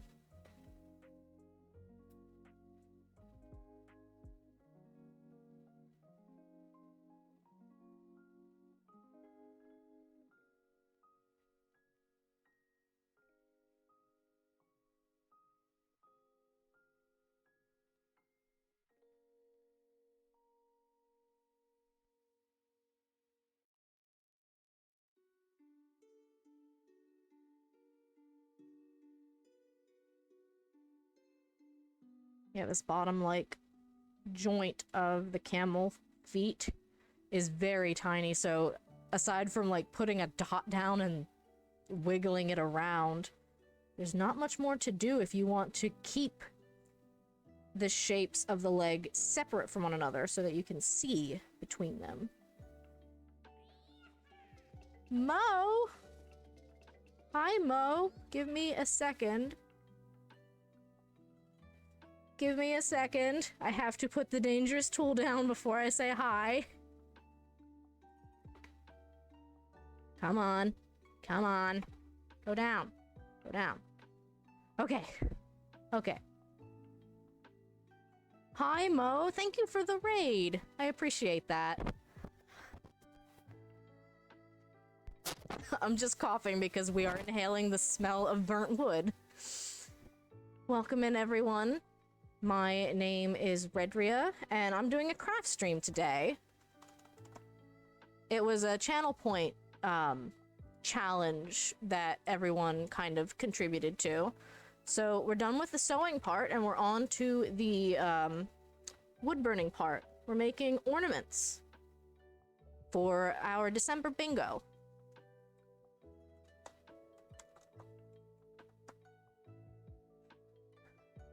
How was Ooblets? I really liked watching your Happy Home Paradise part of the stream. I had to dip out a little bit before Ooblets. You've never seen wood burning? Well, it's... I don't know that I could call it relaxing. I like the smell of it, but the danger of wood burning, unfortunately, is that you can make a mistake and be like, nope, this is not salvageable. I have burnt where I was not supposed to burn. If you're not following Mopsy Bebop, you should go follow them. They do some nice art streams, some craft streams as well, lots of Animal Crossing, and some other cozy games. Cozy Grove, Ooblets. Was Garden Paw one? I think Garden Paw was one. But I always love watching their Animal Crossing content because I'm a sucker for Animal Crossing. Mo, if you have to go leave to get a drink or anything, I completely understand. Raiders, thank you so much for coming along with. And if you have to go as well, that's fine. I appreciate you for stopping by. I am gonna get back into the wood burning. I have already apologized because you're gonna see a lot of my head as I'm leaning down. There's not really a way for me to sit here, and this is my arms like fully outstretched, so there's just not a way for me to safely and precisely wood burn and show you my beautiful face. You did play Garden Paws. I thought I remembered that. So let me showcase. We have a froggy chair keychain that you could win at our bingo stream. We have the Minecraft bee plushie that is going to be a cookie decorating prize. You gotta put some food in the air fryer and hang out and play Pokemon. Well, that sounds like a good time to me. I have laundry going, and then I'm gonna put some chicken in the crock pot for some barbecue. This is our Minecraft Guardian keychain. And we made a chicken on stream. I don't know if Tomorrow is here to see the chicken. And then the Vindicator.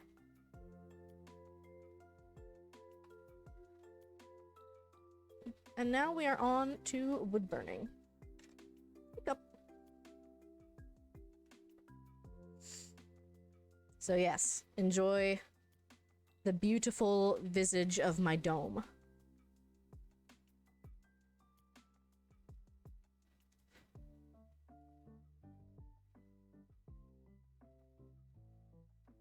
The pen is hot.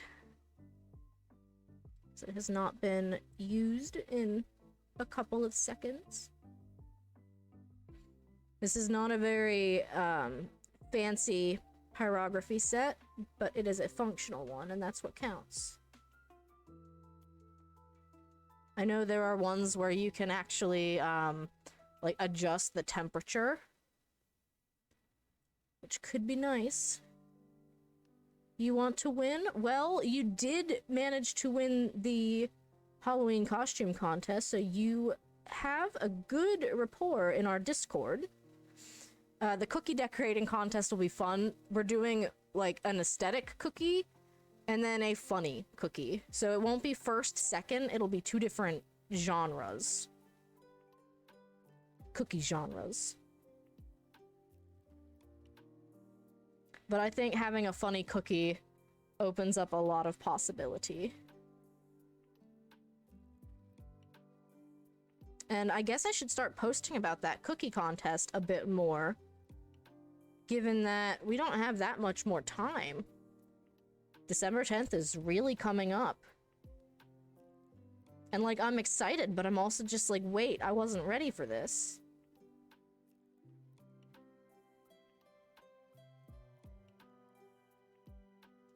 So I talked a little bit about this, but you have to be careful with pyrography. I treat it like a pencil usually, but you want to keep it at more of an angle, because if you are not careful, you start leaning closer and closer and closer, and then suddenly, instead of touching the wood with the cone tip, you're touching it with the base of the pen, and you are likely burning a big old gash somewhere that you did not want there to be a burnt mark. Alright, Pixel Chat, thank you. I know, I talk a lot.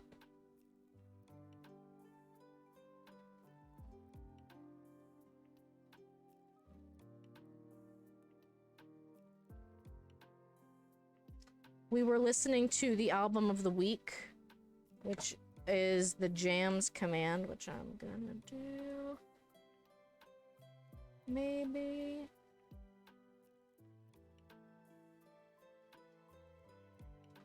There. It was a synthwave Legend of Zelda album, but since we listened through it twice, I decided to switch back to some Chiltendo.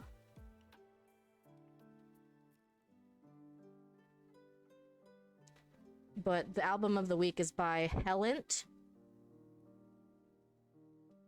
And if you have Spotify, you should give it a listen.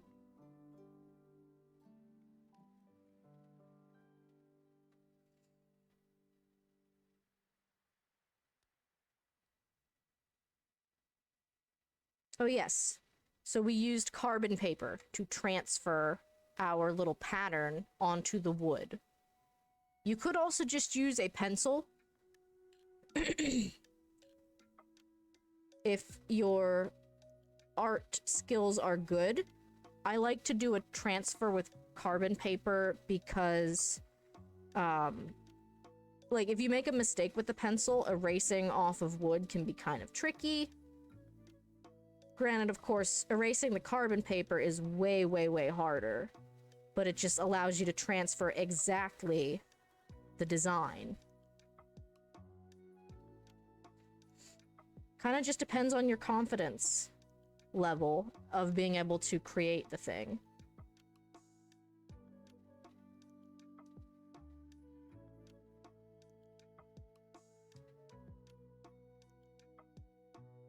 And this creation of divine beasts is also a little bit of anticipation of me playing Breath of the Weth this winter. And I will probably call it that every single stream. If you've never seen that meme, you're missing out. Someone took the Breath of the Wild game font and rewrote it as the Lelda of Zelda, Breath of the Weth.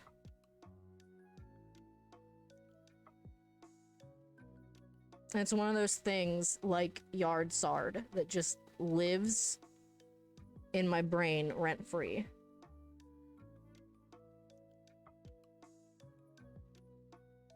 Does it need to? No. Does it anyway? Absolutely.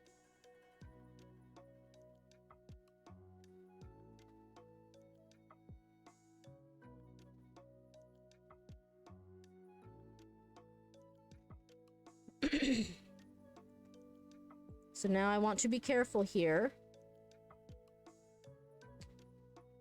to make sure I keep some light unburned spots here in between the like thigh and the start of the legs. It's very easy to kind of like overextend from your pen where you had originally meant for the mark to go. To me, it's kind of like doodling with a black Sharpie. If there are places that you want to stay the color of your original canvas or whatever you are using, you try to make sure you intentionally leave wider space. At least I do.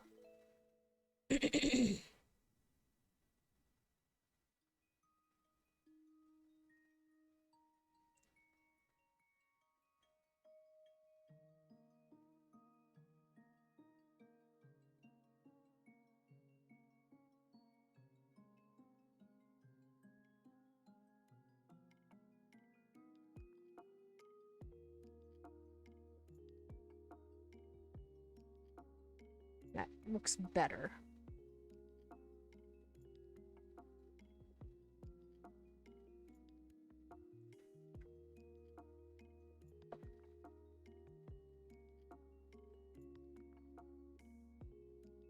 Sometimes I will like try to roll the tip of the pen a little bit instead of like trying to scratch in.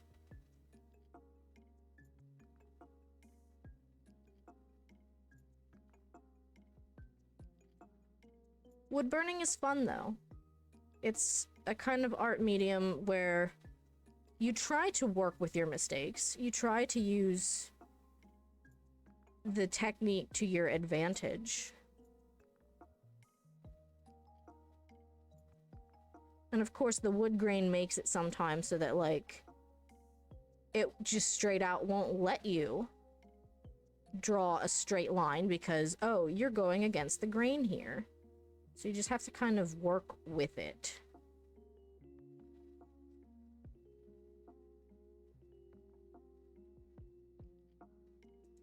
But the carbon paper kind of gives you a lot more range of motion for transferring. And I'm gonna stop this one here because as you can see, this cone tip would take a while to fill in that solid shape. And I do have a chisel tip. I just have to put it on a different pen that is not hot. So that's one. I'll keep you up there.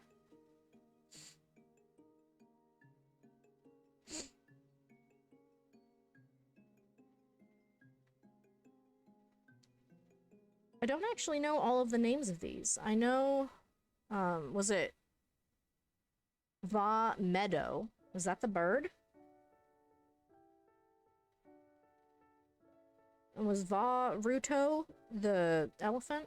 It's been a while. And I've only done the bird and the elephant.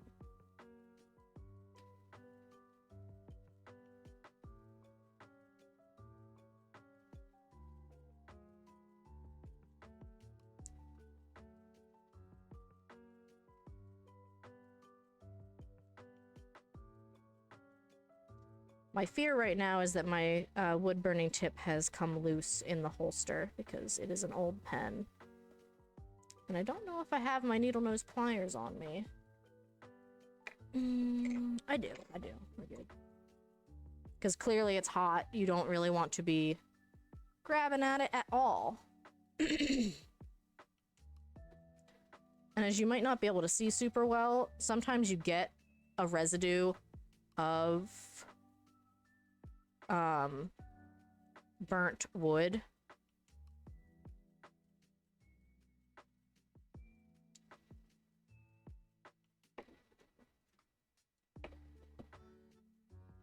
And unfortunately, the best way to get rid of it is to, like, stab it into some wood to, like, clean off your pen. But you don't always want to do that on your canvas. So sometimes I'll have a piece of scrap wood up with me while I am working.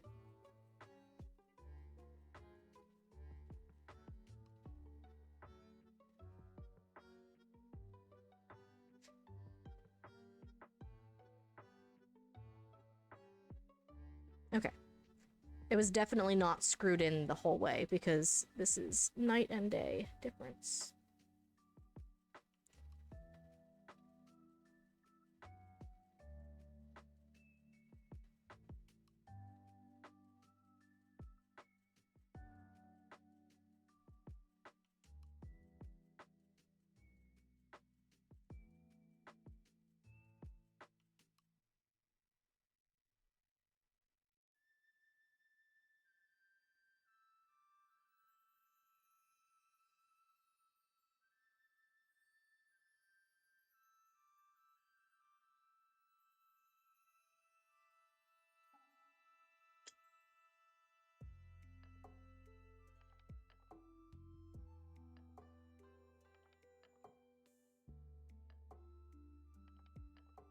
Forget. I think this is Okami.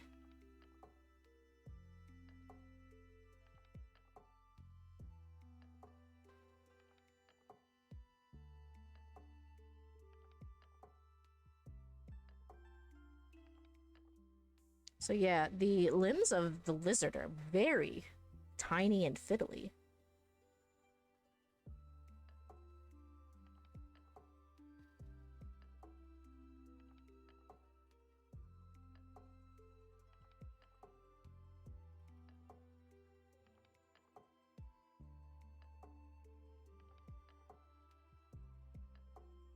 That might be about as good as I get.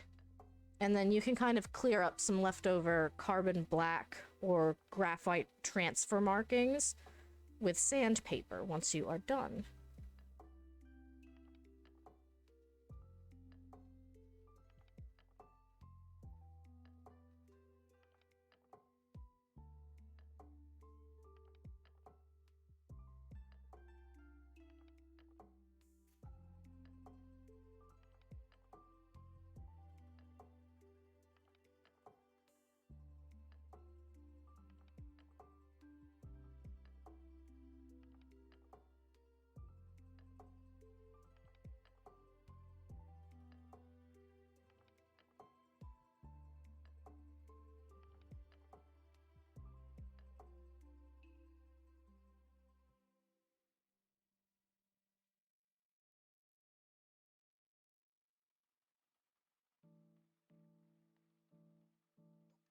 Yummy wood smoke.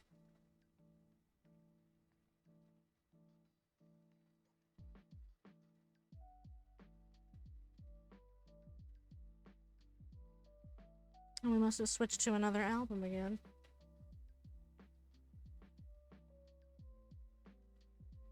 Nope, I actually have to stop that song because it's not listed as a Game Chops song. I would like to be very careful about that.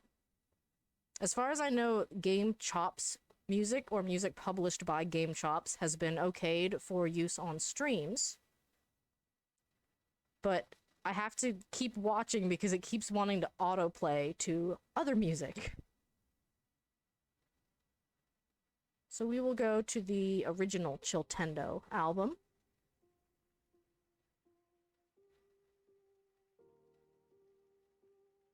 So as you can see a little bit, right here. I think in the original pattern, I don't have it on me, but there was a bit more of a distinct line of unburned stuff kind of cutting into that little, like, limb here. So I might have to try to clean that up a bit with some sandpaper.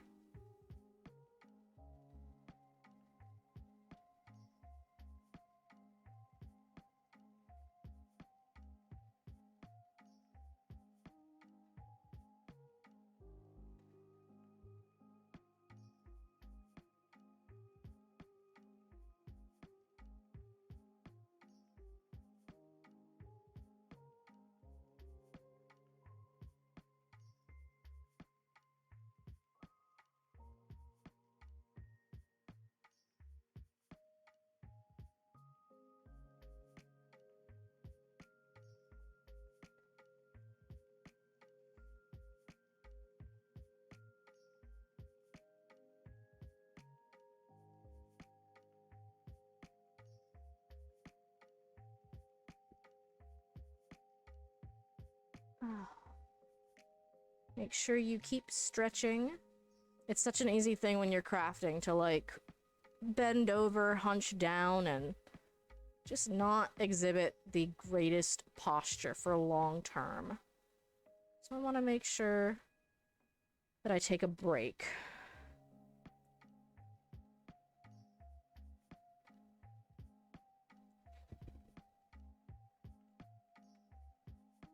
If you have never seen wood burning before, what are your thoughts?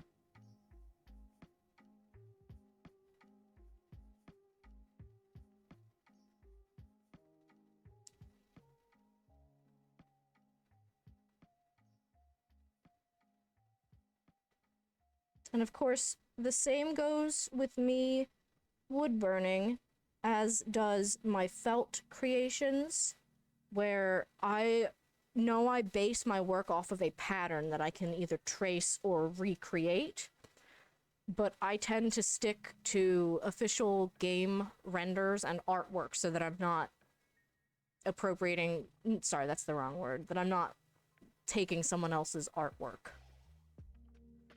and making it mine.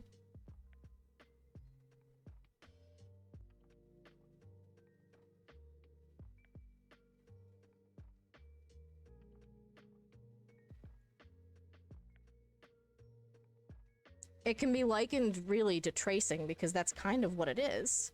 So I wouldn't want to take someone else's fan art and then just slap down graphite paper and transfer it to wood and say, this is mine now.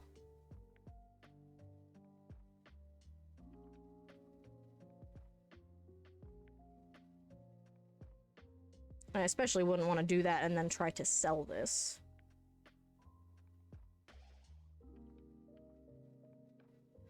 Which I think is why I'm not too big in the Etsy side of things yet, is because a lot of my felt work and my wood burning work depends on me having a pattern.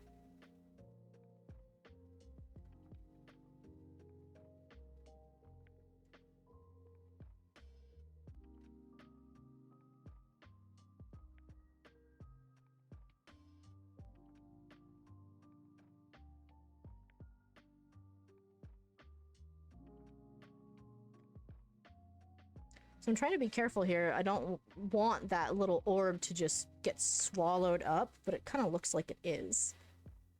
So I need to go back and sandpaper that section to see if I can clear it up, or if I should just connect it at this point.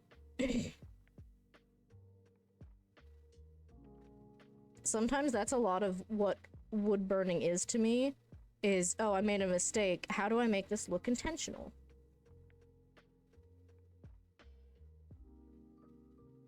Sometimes you can, sometimes you can't.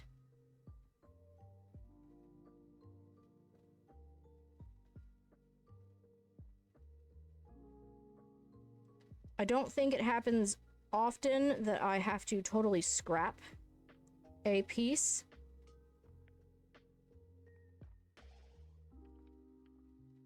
Because I will try very hard to avoid that. in this case, these little ornament tags are not that expensive, so it's fairly doable to say, oops, I messed this one up. I am just going to trash it. Because I think it was like less than $1. However, if you only bought 4 and you need all 4, then can't really do much about that. I like to keep extra supplies on me, so I have more than just 4.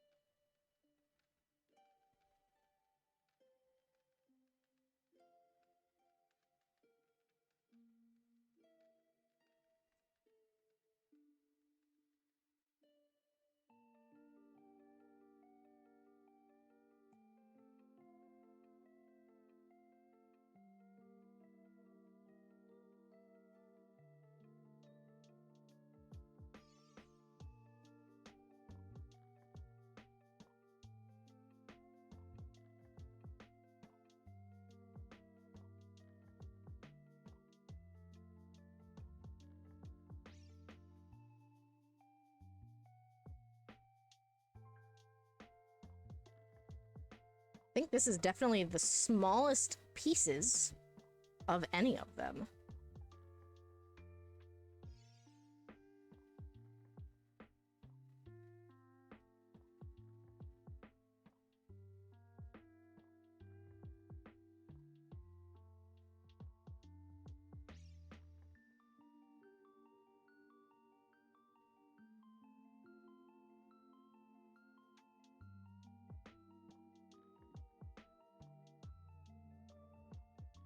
So that does not look too bad, all things considered. I can tell there's a little bit of extra, like, fixing up that needs to be done here. And whether I just make it solid or try to sandpaper it up, we'll see. Another one down. And see, this one here, it had some solid spaces, but not much more than like 3 strokes width spaces, if that makes sense. So it's not like it took me forever to intentionally sit there and color it.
Oop.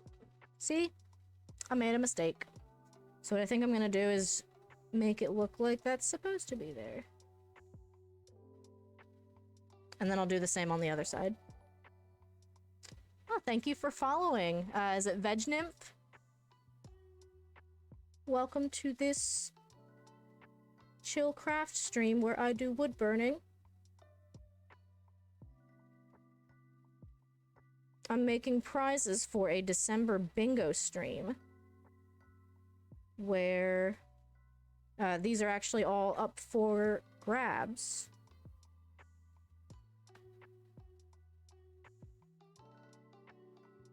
I'm sure the top of my head is a lovely thing to stare at.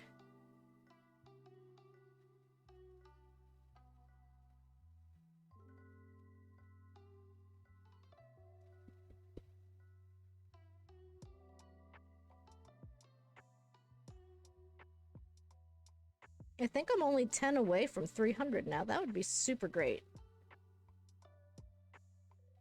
I am a plant witch. I do love growing.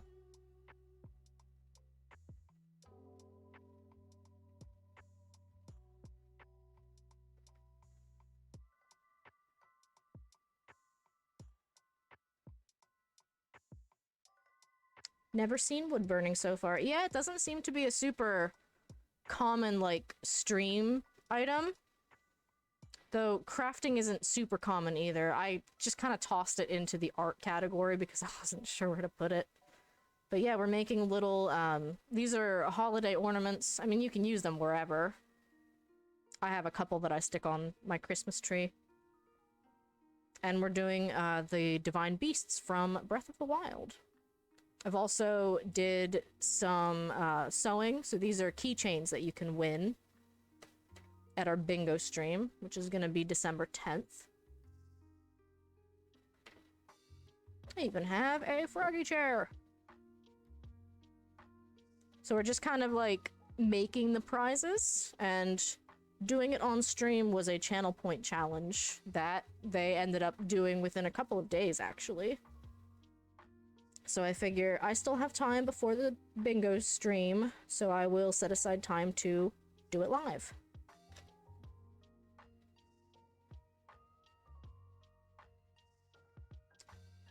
Wood burning is fun.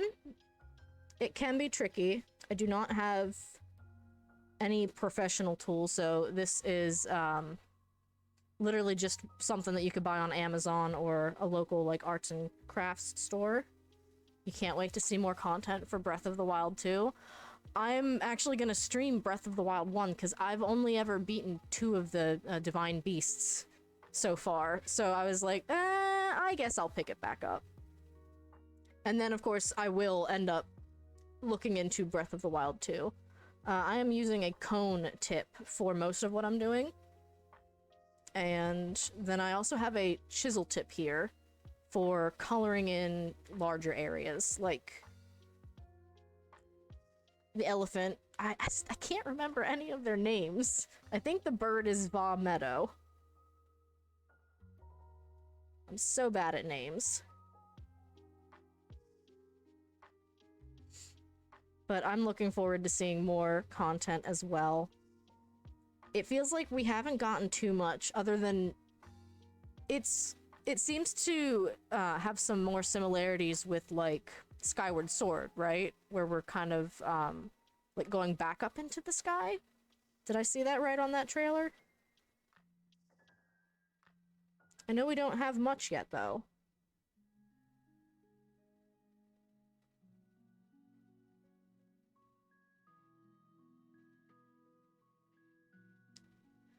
But yes, with wood burning, there's no undo button.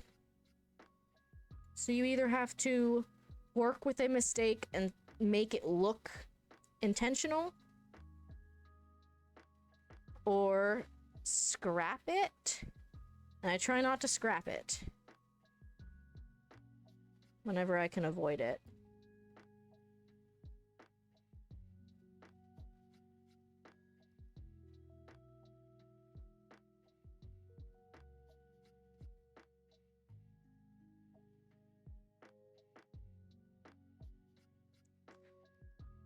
My mom went over to visit my grandma, and so she actually had my grandma watching me doing some of my sewing stream. So now I guess I can say my grandma's on Twitch.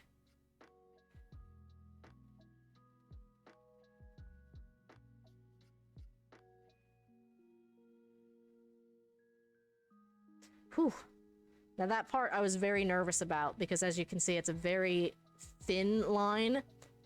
not only between like the white part on the wings and the little feathers outside of the wings, it's just such a thin area where you can make a mistake.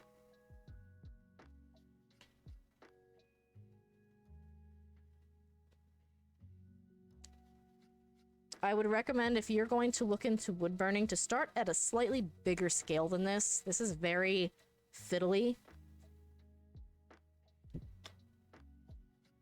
But you can usually buy wood fairly cheap at, like, Michael's. Michael's is the big craft chain near where I'm at.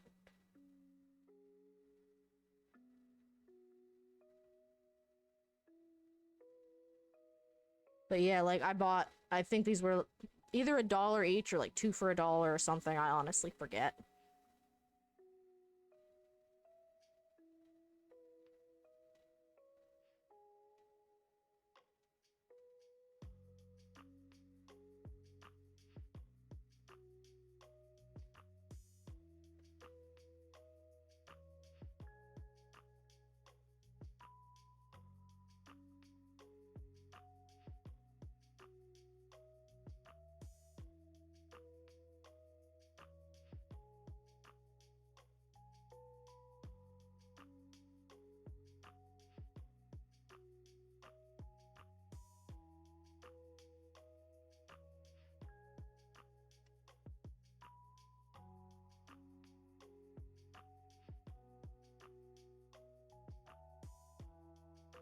You also want to try to treat your tools pretty well.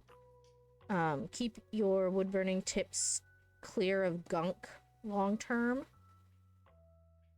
Don't apply too much pressure because, I mean, the metal is heated. So we actually had a couple of our wood burning tips get like totally burnt, or totally bent, sorry, when we had family come over to try some wood burning. And granted, part of it is that the tools that we have are not professional grade. So they are more likely to bend and damage and what have you.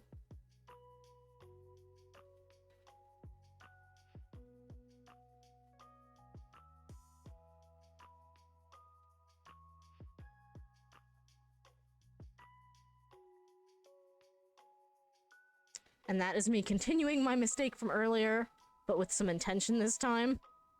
So you can tell that that one little dot is crooked. But I don't know that I want to make it any bigger. Because right now it's just subtle enough that it's maybe charming. A charming mistake, we'll call it.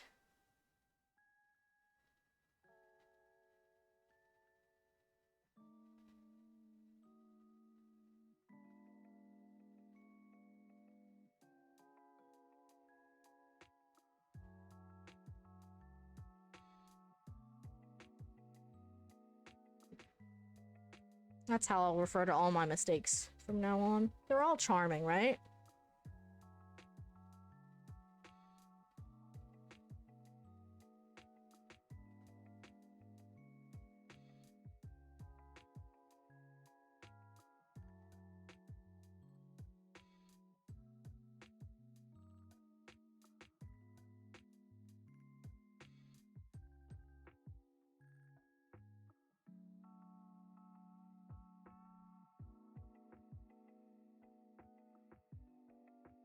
Perfect.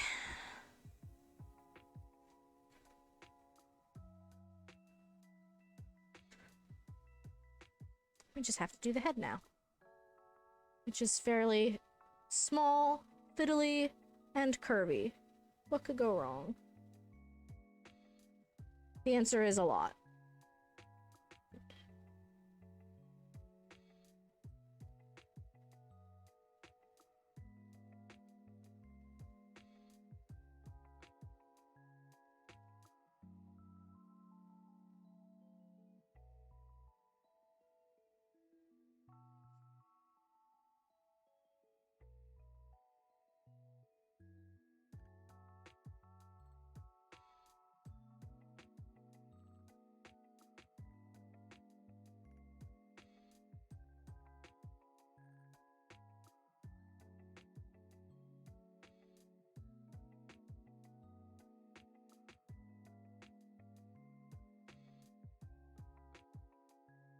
My main reason for stopping my Breath of the Wild playthrough was actually because my husband ended up beating the game, and I kind of watched because we were in the living room together. He was playing on the TV, and like I watched him do the other dungeons too, though at this point it's been 4 or 5 years.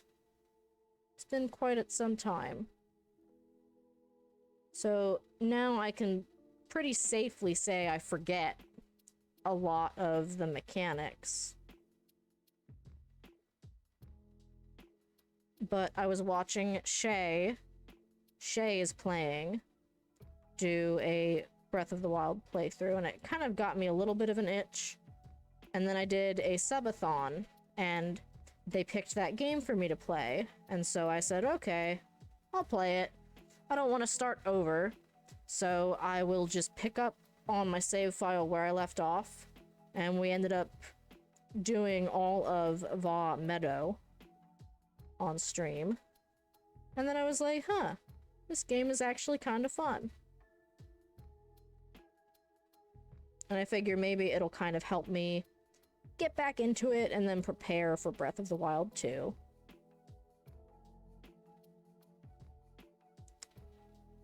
I remember at my last job, I told a friend who was into video games about Breath of the Wild 2 back when it was first announced, and they got so excited that they just dabbed in the office in front of other people. I was like, wow.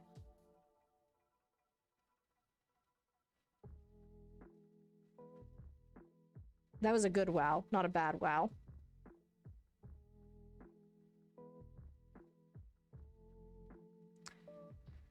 All right. So as you can see, the two squares on the right are a little close together, but it's an art that takes practice, and going at a small scale ups the difficulty for keeping those shapes apart from one another. I will, in a second, pull out some of the other pieces of wood that I have that I could work with.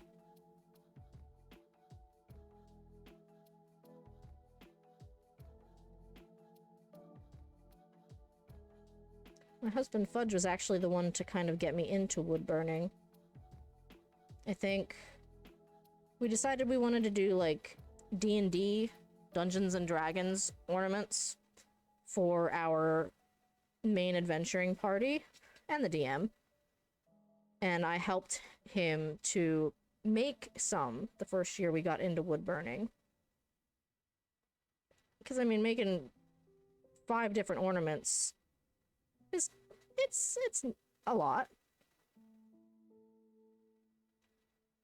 But it's a nice homemade gift.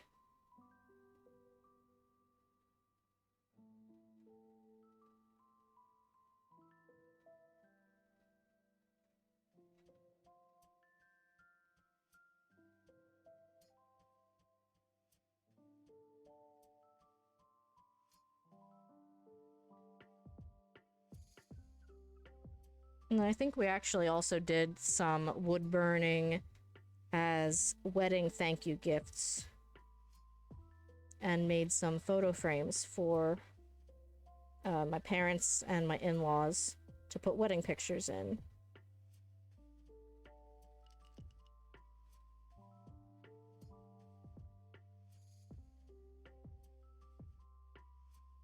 Which I think we got married 3 years ago, and I think my mom said she just finally got some more nice printouts made. But I mean, ordering printouts from the person who took the pictures was definitely more expensive.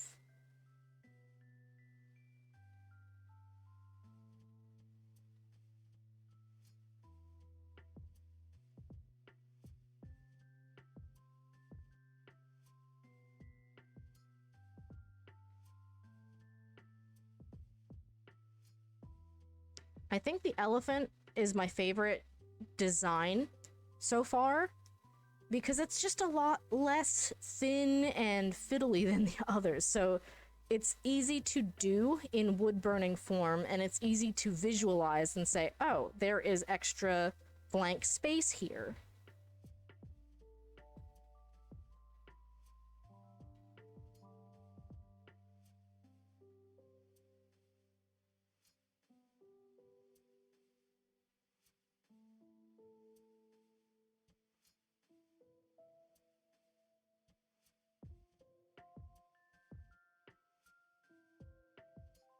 Oh no, the urge to whistle is rising again. Whew. Smoky.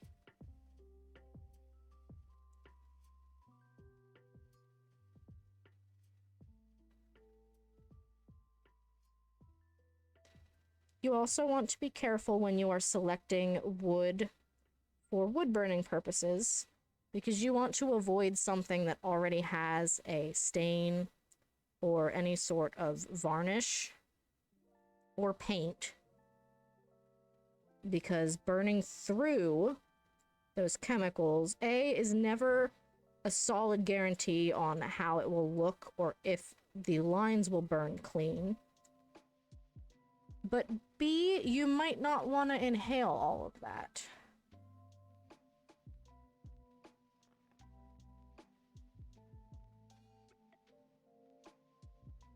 But if wood burning is something you would like to try, you can usually get a wood burning pen plus some basic tips. Sometimes even a bunch of stencils. I want to say like 15 to 20 bucks, maybe 30 tops. And that's for like a budget version. The professional pyrography tips are like wire tips. So it would be a wire that connects on 2 spots on the pen and then has like either a dot of different sizes for the actual contact point. Something like that. My desk is getting a little warm. My pen is actually getting a little overheated too. So once I finish the outline, I'm gonna turn it off and let it cool.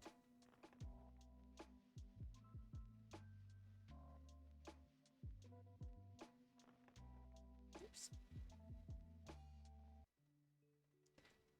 I'm actually looking forward to this new camera setup for like craft streams and ideally a Lego stream, maybe around Christmas time.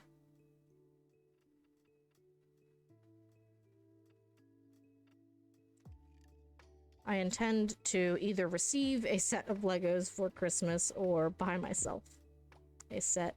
I really like the Minecraft Legos.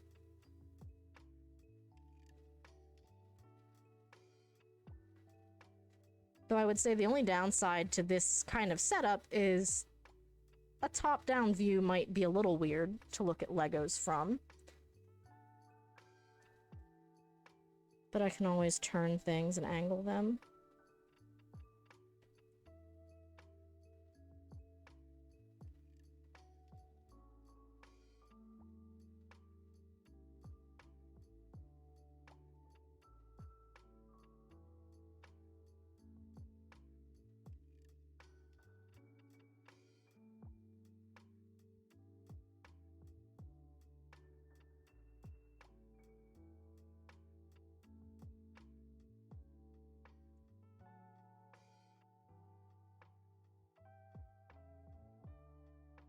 When I'm filling in an area like this, I like to keep the pen over top of the already darkened areas on the off chance of a mistake. It's more likely to hide any mistakes you might make.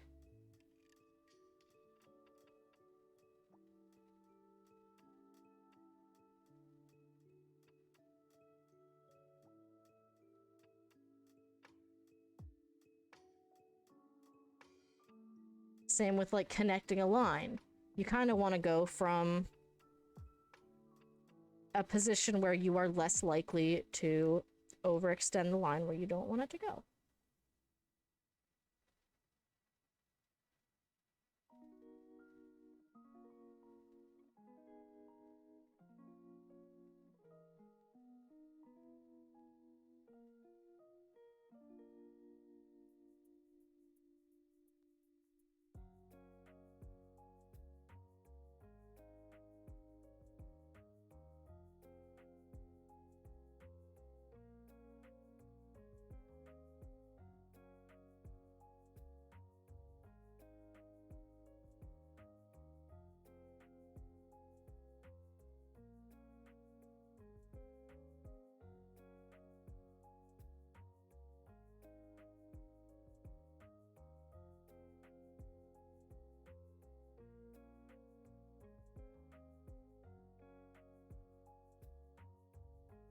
I hope this weekend has helped all of you to feel nice and relaxed and ready to face whatever next week has.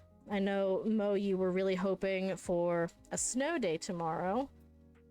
I want that for you. I may not want it for myself, because I would have to take unpaid time if I could not make it into work. But I do want that for you. My sister is also a school teacher, and she enjoys days with 2-hour delays because she will sleep in for an hour and then just take the morning kind of slow. Alright, that is as far as I'm going with that one, and my hand is actually starting to cramp. So you want to give yourself a break, because putting pressure on the pen for too long, of course, is going to cause cramping. And we take care of our body as much as we can. So let me see. Where was that other ornament I had? Here it is. Here is a bit of wood burning I did. You can see it's not totally finished. I'm hoping to finish it up soon because this was supposed to be a gift from last year. Oops. But our last Dungeons and Dragons party, we called the Brash Band because we kind of just rushed out into everything. Granted, this was the party that came immediately after a total party wipe.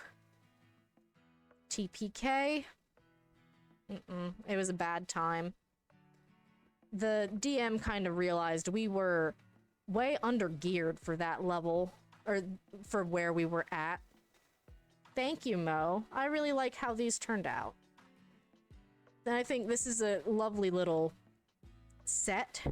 These are kind of small, so like, this is a big ornament. This is like something you put on your tree with intention, but this is a set of 4 that take up a little less space.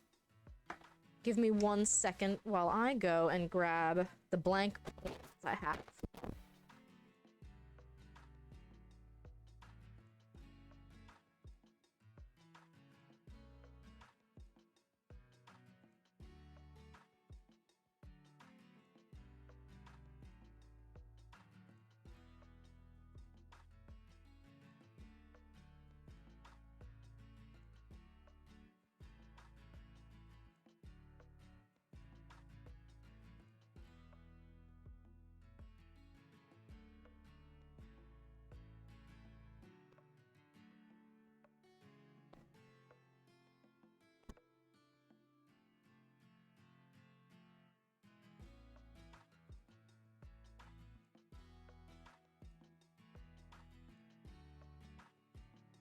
I was muted.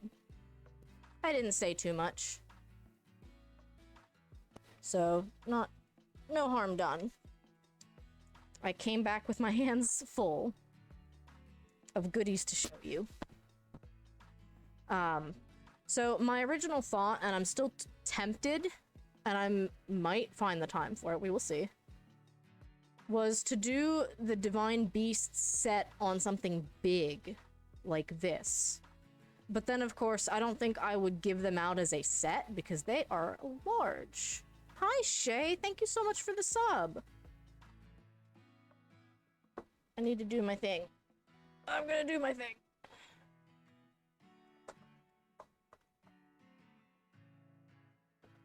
So, yes, my thought was maybe, like, make a set of Divine Beast ornaments, but make them big, like that.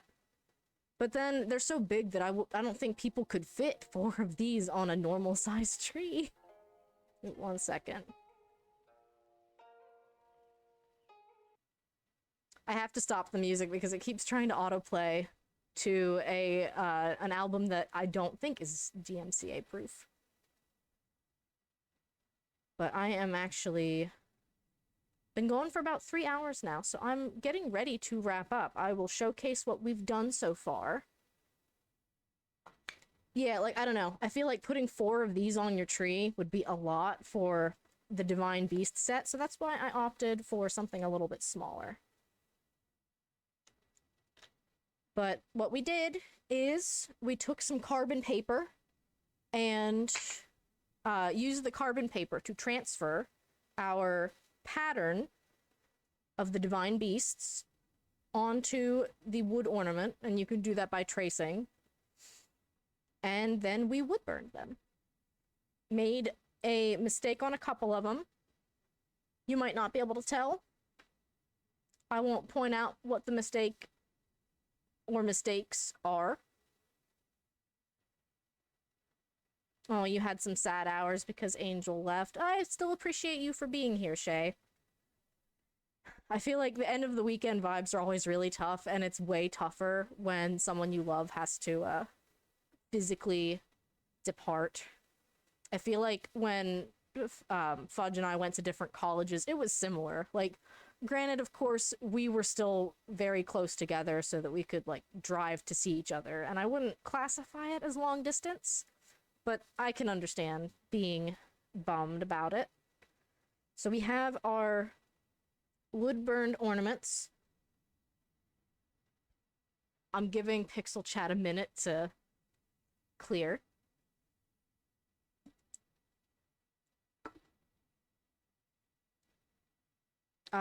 The reason that these aren't done is because I need to switch to the chisel tip, but the pen is hot, so I'm gonna do that off stream. And we started with our Minecraft felty keychains. We did the chicken when Chimpkin Tamara was in. Where's my guardian? Did it fall? Man down! I don't know where the guardian went. I don't see it on the ground. I didn't think my desk was that messy, but perhaps my desk is telling me otherwise. Aha! You are hiding from me. So we have Chicken, Vindicator, Guardian, and Froggy Chair. The 4 elements. Your nephew would love these. He's been obsessed with Minecraft lately. Well, you might just have to show up at bingo and win them for your nephew then. I don't know. Yeah. And then I am gonna show off something that I haven't shown off before on stream. This is something I made for Fudge when I was in high school. It is a felt mural. I do not think I have the patience to make this anymore. To make anything remotely like this anymore. I'm actually going to switch scenes real quick to just chatting. Just chatting. Yes, Wind Waker. I actually think the art style of Wind Waker lends itself really, really well to a felt mural style. So this hangs on our wall upstairs. It was a labor of love. I think it took a couple of months because each piece is a little piece of felt that I cut out. Long way. And I loved making it. I really did. And you can see that, like, sometimes with the felt, I will do embroidery work so that it's not just like, oh, you stitch pieces on. That you actually draw with the thread. And that's a lot more intense, but fun. So this hangs upstairs. And I don't think I have the other one. But my grandma and I started on a quilt with, like, I had these little patches here. I had 4 of them, and then I had 4 little links. And we started a quilt. And all that I need to do yet is put the backing on the quilt. So I should do that at some point, and then I could just hang it up here. Yeah. Felt is a really fun medium to work with. It's cheap, and I don't know the word I'm looking for. It's got a lot of potential. You can do almost anything with it. So, like, you can make little plushies out of it. Granted, sometimes, like, I think felt isn't always the best material for a stuffed animal, but for the Minecraft ones, it held its shape well enough that I would recommend it for that. You can make little things like this. You can make little keychains. I don't know where the rest of the stuff I was showing off is, but, like, I've done a lot of Animal Crossing characters. I've done, I actually did Pocket Camp avatars for a while as commissions. Yeah. So I'm gonna pull up the bingo thing real quick. We'll go over the prizes again. Bingo, bingo, bingo. That one? No, I'm dead. It's not that one. Yeah, of course. It's so weird to me that that's something I made so long ago, and it just, like, hangs on our wall. And most of my friends have seen it at this point, so it just exists, and it's kind of nice to remember, like, oh yeah, this is a thing that you made with your own hands. Which one was it? Was it 11? No, 11 is gone. Which one was it? I'll go back to my crafting overlay real quick. It's image 9. It's image 9. So now we'll go back to just chatting and add image 9.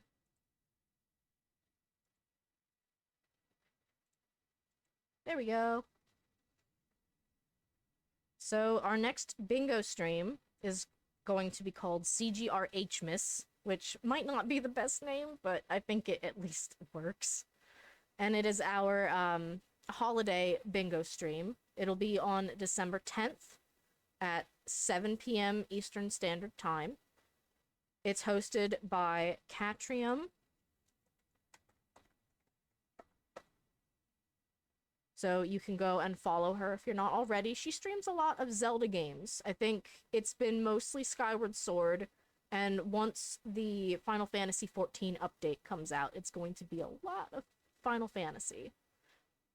There will be prizes, of course, for getting bingo, and then a grand prize for blackout bingo. The grand prize this time is, it's gonna be between 1 and 3 months of Xbox Game Pass that will be gifted to whoever manages to get a total blackout bingo card. The reason we're kind of not firm on which it is because it could be cheaper if the person has never had Game Pass before, so then we could probably afford to do 3 months instead of just 1. It'll really depend too on what country or region the winner is in, so we're kind of just waiting to see what happens, and then once we know who won, we will commit to a price. But it'll be at least 1 month of free Xbox Game Pass, and that's kind of sweet. Other bingo prizes include sheets of Breath of the Wild recipe and ingredient stickers, which who doesn't love stickers? It will include a set of Pokemon Sinnoh badge pins. You will win all 8. It includes a set of Breath of the Wild Korok pins. There will be 4 different colored Animal Crossing balloon and present pins, and I actually have like wire to connect them, so it'll be kind of like a dangly pin. I'm looking forward to making those a lot, but I need to get the oven together for more shrinky dinks. There will be, of course, the Divine Beast ornament set, a set of Animal Crossing perler bead magnets made by Catrium, the felty keychains that I made on stream. Love Litchi is another member of the CGRH, and she does a lot of digital art. She actually did my channel point icon, the little, like, sapling with a piranha plant hanging onto it, and the digital version of my Twitch profile picture. And she is offering up both a free profile picture and a free channel point icon of the winner's choice. So those are some of the digital prizes included. And then for our cookie decorating contest, there's going to be a funny entry winner and an aesthetic entry winner. And one of those, I think the funny one will probably win the Minecraft bee plush, and the serious one will win a set of fingerless gloves made by Island Grandpa.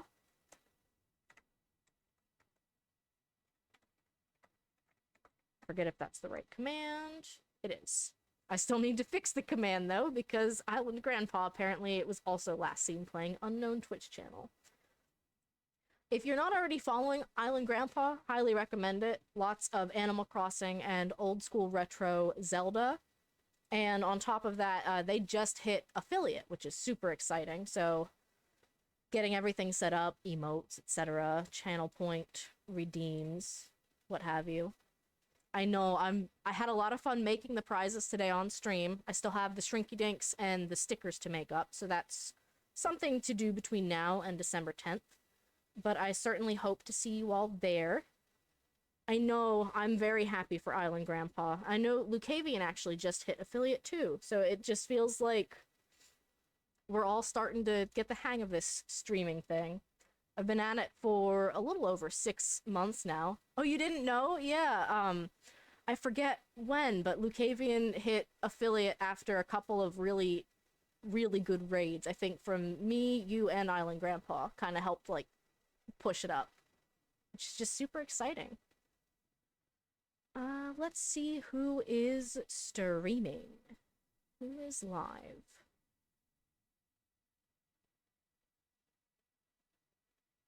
Wish I had some music going, but alas. Yeah, it's really exciting. I'm having so much fun being on this journey with everyone. So we are going to raid...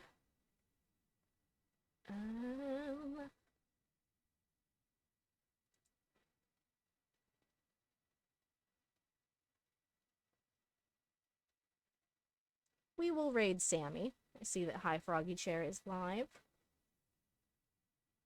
Currently on a little bit of a BRB, but that shouldn't be too big of a deal. Here's the raid message. If you have access to the hype emote or any of the fun new emotes, go ahead and drop them with the raid message. Click to raid.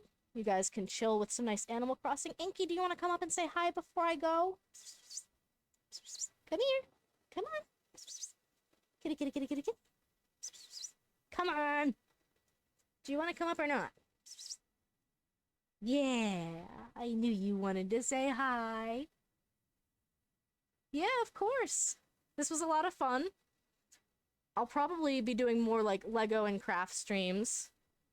Oh, look at that Inky. Thank you so much again for the raid, Mo. I appreciate it. So with that, I hope that this weekend has been pleasant to all of you. Enough to rest and relax and get ready for the week at hand. Fingers crossed for a snow day. For you, Mo, I will flush an ice cube in your honor. And with that, I still have to decide my stream schedule for next week. Not sure when I'll see you, but until then, keep growing and going. Bye, everyone. Okay.